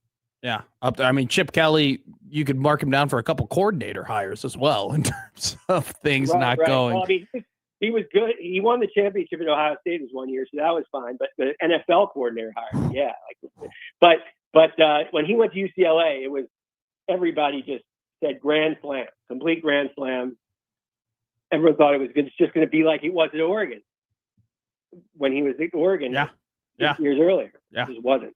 Yeah, and they got Dante Moore, and he ended up being pretty bad his freshman season under Chip Kelly, and then he had to transfer to Oregon, and now he might end up being the Heisman Trophy winner. Well, Fred Siegel, the writer of Freezing Cold Takes in the history of college football, Freezing Cold Takes, college football, and on top of that, the creator of the Old Takes Exposed Twitter account, a super popular, and honestly, Fred, I kid you not, groundbreaking Twitter account in the media world. Seriously, the work that you've done in your career, man. Congratulations to you. I am honored, by the way, to have this PDF and be able to read this book because it's going to be awesome. Fred, my friend, thank you so much for joining us on Wacky Guest Wednesday. Thank you for having me. Fred Take Siegel, care, guys. the creator of Old Takes Exposed Twitter account and Freezing Cold Takes college football. Team clap for Josh Hodson. This is what it's all about. This is what Wacky Guest Wednesday was made for. The creator of Old Takes Exposed to be on the show so we can talk to him about his life and why he created this crazy account and awesome book I'm currently reading. So many Nebraska sections, chapters, games that they go over with, Husker fans can read this and laugh. Now there's some like 96 Big 12 championship game where Nebraska was favored and lost, but sure, there's a lot of stuff that Husker fans will enjoy in the book, I'm sure. Home run hired by Nebraska to bring home Scott Frost. I've known Frost for quite a while. I may not know football, but I know the real thing when I see it. Scott Frost is the real thing. Jay Billis of ESPN. Oh, it won't take long to right the ship. Nebraska should be competing for its division within a year or two. Joan Neeson of SI.com said. Scott Frost is the man. He'll bring Nebraska back. And then, NFL, ? Andrew Perloff of the Dan Patrick Show. He hosts a national radio show. Enjoy, Nebraska fans. Your next coach is a rock star, Aaron Torres of Fox Sports said. He did live life like a rock star. I don't know if that one should be in the book. Nebraska is lucky to have Scott Frost. Kevin Agandi of ESPN. Husker. It's too bad NFL teams probably need to wait 3 to 4 years to poach Scott Frost from Nebraska. He's probably Sean McVay 2.0, Erica Galco of Optimum Scouting said. Ooh. Scott Frost is going to be dangerous at Nebraska. ... Yikes, George Reitzker, college football analyst, said. Yikes for the wrong season, George. You had one word correct in that tweet. The word was yikes. Was yikes. There is a entire excerpt that was written by Parker Gabriel, now a beat writer for the Denver Broncos over in Denver. A phenomenal writer, Parker is, by the way. But he got clipped, unfortunately. Here in this, let's read this one. But not long after the opening kickoff, a thunderstorm came through with enough lightning to force Nebraska to cancel this game against Akron. Its first cancellation in 75 years. The following Monday, Brando went on the Paul Feinbaum show and expounded on his intro from the broadcast. And now I hate my computer. I hate your computer too. Dang it. You'll have to buy the book to find out. No, the here it rest. is. Here it is. Here it is. Brando said, Scott Frost is built for success, and I'm going to tell you, he will win multiple national titles at Nebraska. He will be competing for a Big Ten title within 3 years, and he could be the next generation's Nick Saban. Tim Brando, everybody. Yep, that one. I remember that one. Yikes. Yikes, indeed. Yikes. You're hearing it more and more. Yikes. All right. Oh. Let's stop talking about yikes in college football. Let's start saying yikes for NFL football. I'll tell you how and why coming up next year on Middays with Matt.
Family Man Josh Hodson, Family Man Matt Mc... You're kidding me, right? They want me to read this? Okay. Family Man Josh Hodson, Family Man Matt McMahon. I'm sorry, there's just no way I'm going to get through this. You're listening to Middays with Matt on 1620 The Zone. And don't forget to go to 1620thezone.com and enter to win the following contest. Chris Stapleton in the All-American Roadshow Tour featuring Nikki Lane, October 7th at Pinnacle Bank Arena. Motionless in White is coming to the Metro on November 11th at the CHI Health Center. And Burt Kreischer is back in Omaha at the Mid-America Center December 6th. You can win your way to those concerts and comedy show at 1620zone.com. And while you're at 1620zone.com, don't forget that we are sending one lucky Husker fan and a guest to see Nebraska battle the Oregon Ducks in Eugene. Enter now at 1620zone.com for your chance to win. They keep listening for bonus chances to earn even more entries. The ultimate Husker road trip could be yours thanks to our great friends at Woodhouse Auto Family and 1620 The Zone. Prizes include 2 tickets to Nebraska versus Oregon at Eugene, 2 round-trip airfare for 2 from Omaha to Eugene, a 2-night hotel stay, and a $150 gift card for food, rides, or game day gear. Go to 1620zone.com to enter into the Oregon road trip contest, brought to you by Woodhouse Auto Family. We have the Cubs and Dodgers game up currently on Big TV 1 as Taylor McGregor is dancing in the dugout after she got a foul ball. Shohei led the game off with a leadoff home run, and then PCA said, anything you can do, I can do better. First pitch tied the game up 1-1. A battle for MVP between Shohei Ohtani and Pete Crow Armstrong. Not much of a battle at this point. Ohtani is just odds-on favorite to win that award. PCA, though, in a normal Major League Baseball season that doesn't include one of the greatest baseball players of all time, would win the MVP, which that might be a stat one day. You know, like there are some like 90s stats that you just remove Michael Jordan from the NBA. Hey, if we were to, let's just say MJ didn't exist, who would have won the MVPs? Who would have won the NBA finals? Like who is the next best after that? Whose legacy got affected, right? Because Michael Jordan decided to exist in the 90s, right? A couple of options would be Reggie Miller. A couple options would be Charles Barkley, Gary Payton, Clyde Drexler. What does Clyde Drexler's career and legacy look like if Michael Jordan didn't exist? Shohei might have that one day. We might go back and say, man, if Shohei did not decide to be the modern day Babe Ruth, who are the players that we would look more fondly upon and say, wow, their legacy would have taken another jump? Does Pete Crow Armstrong think Shohei Ohtani is real? Great question.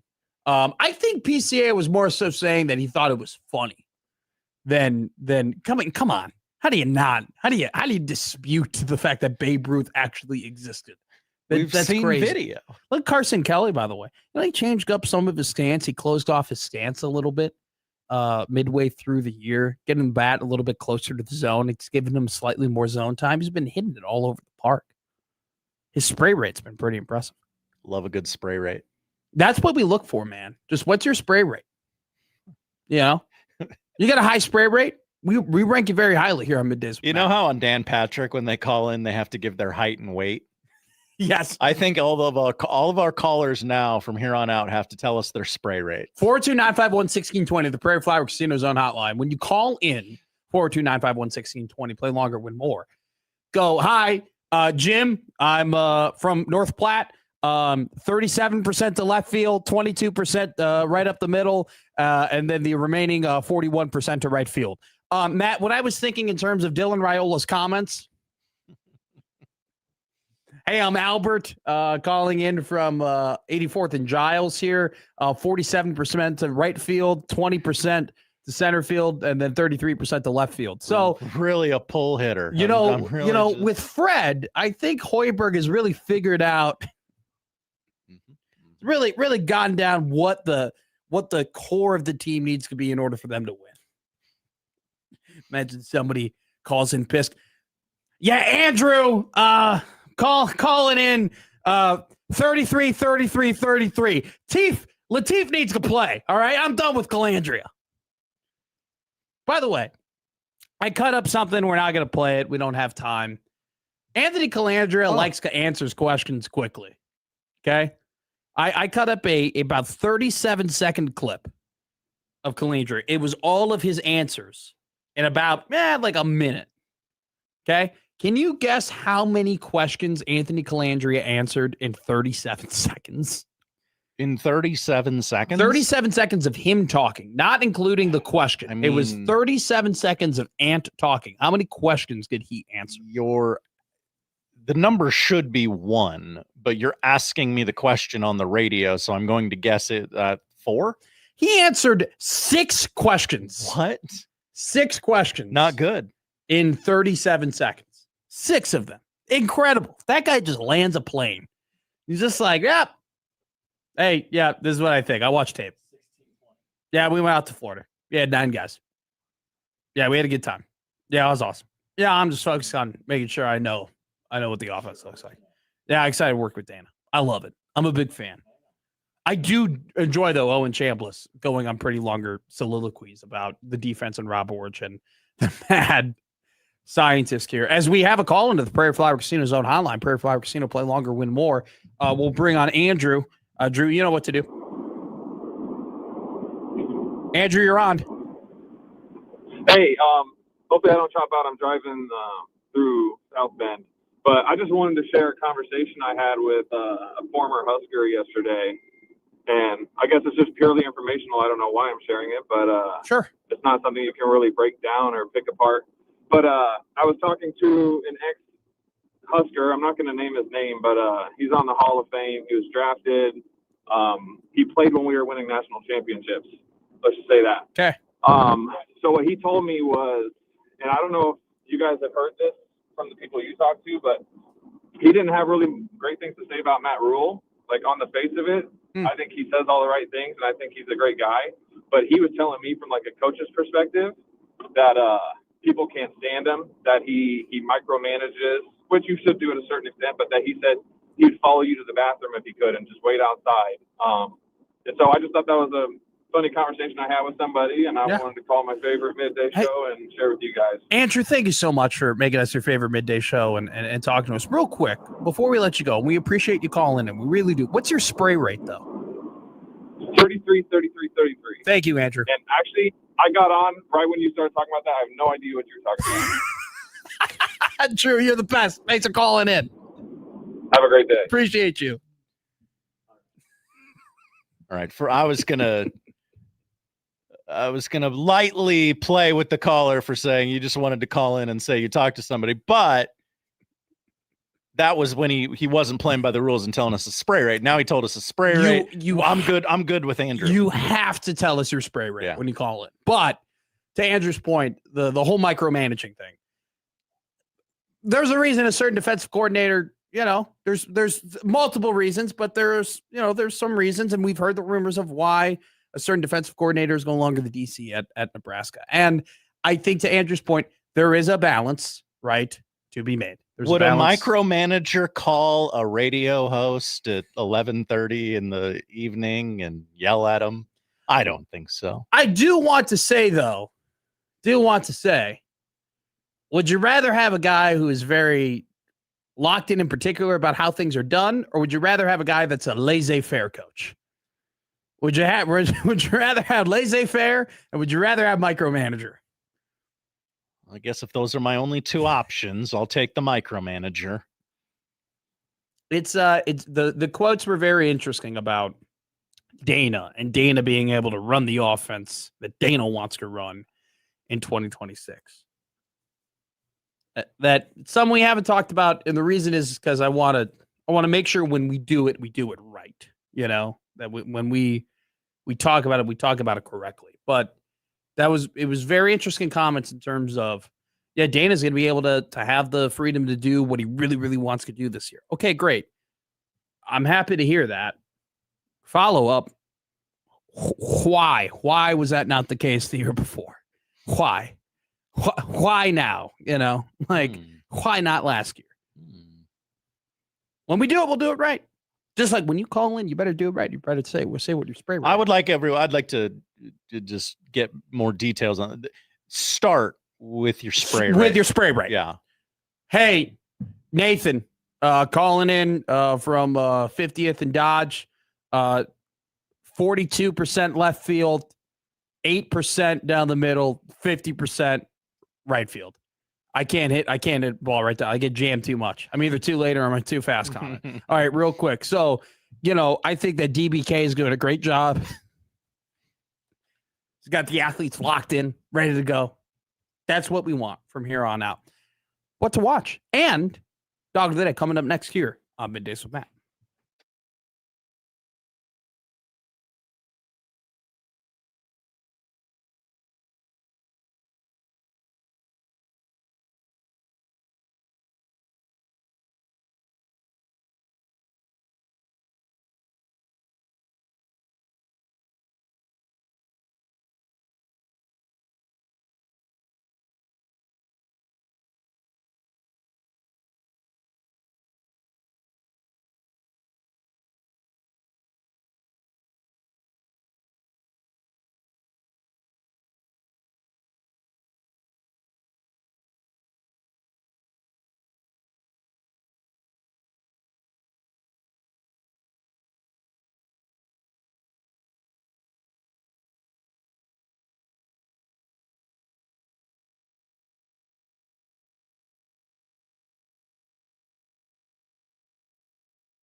Oh, Middays with Matt.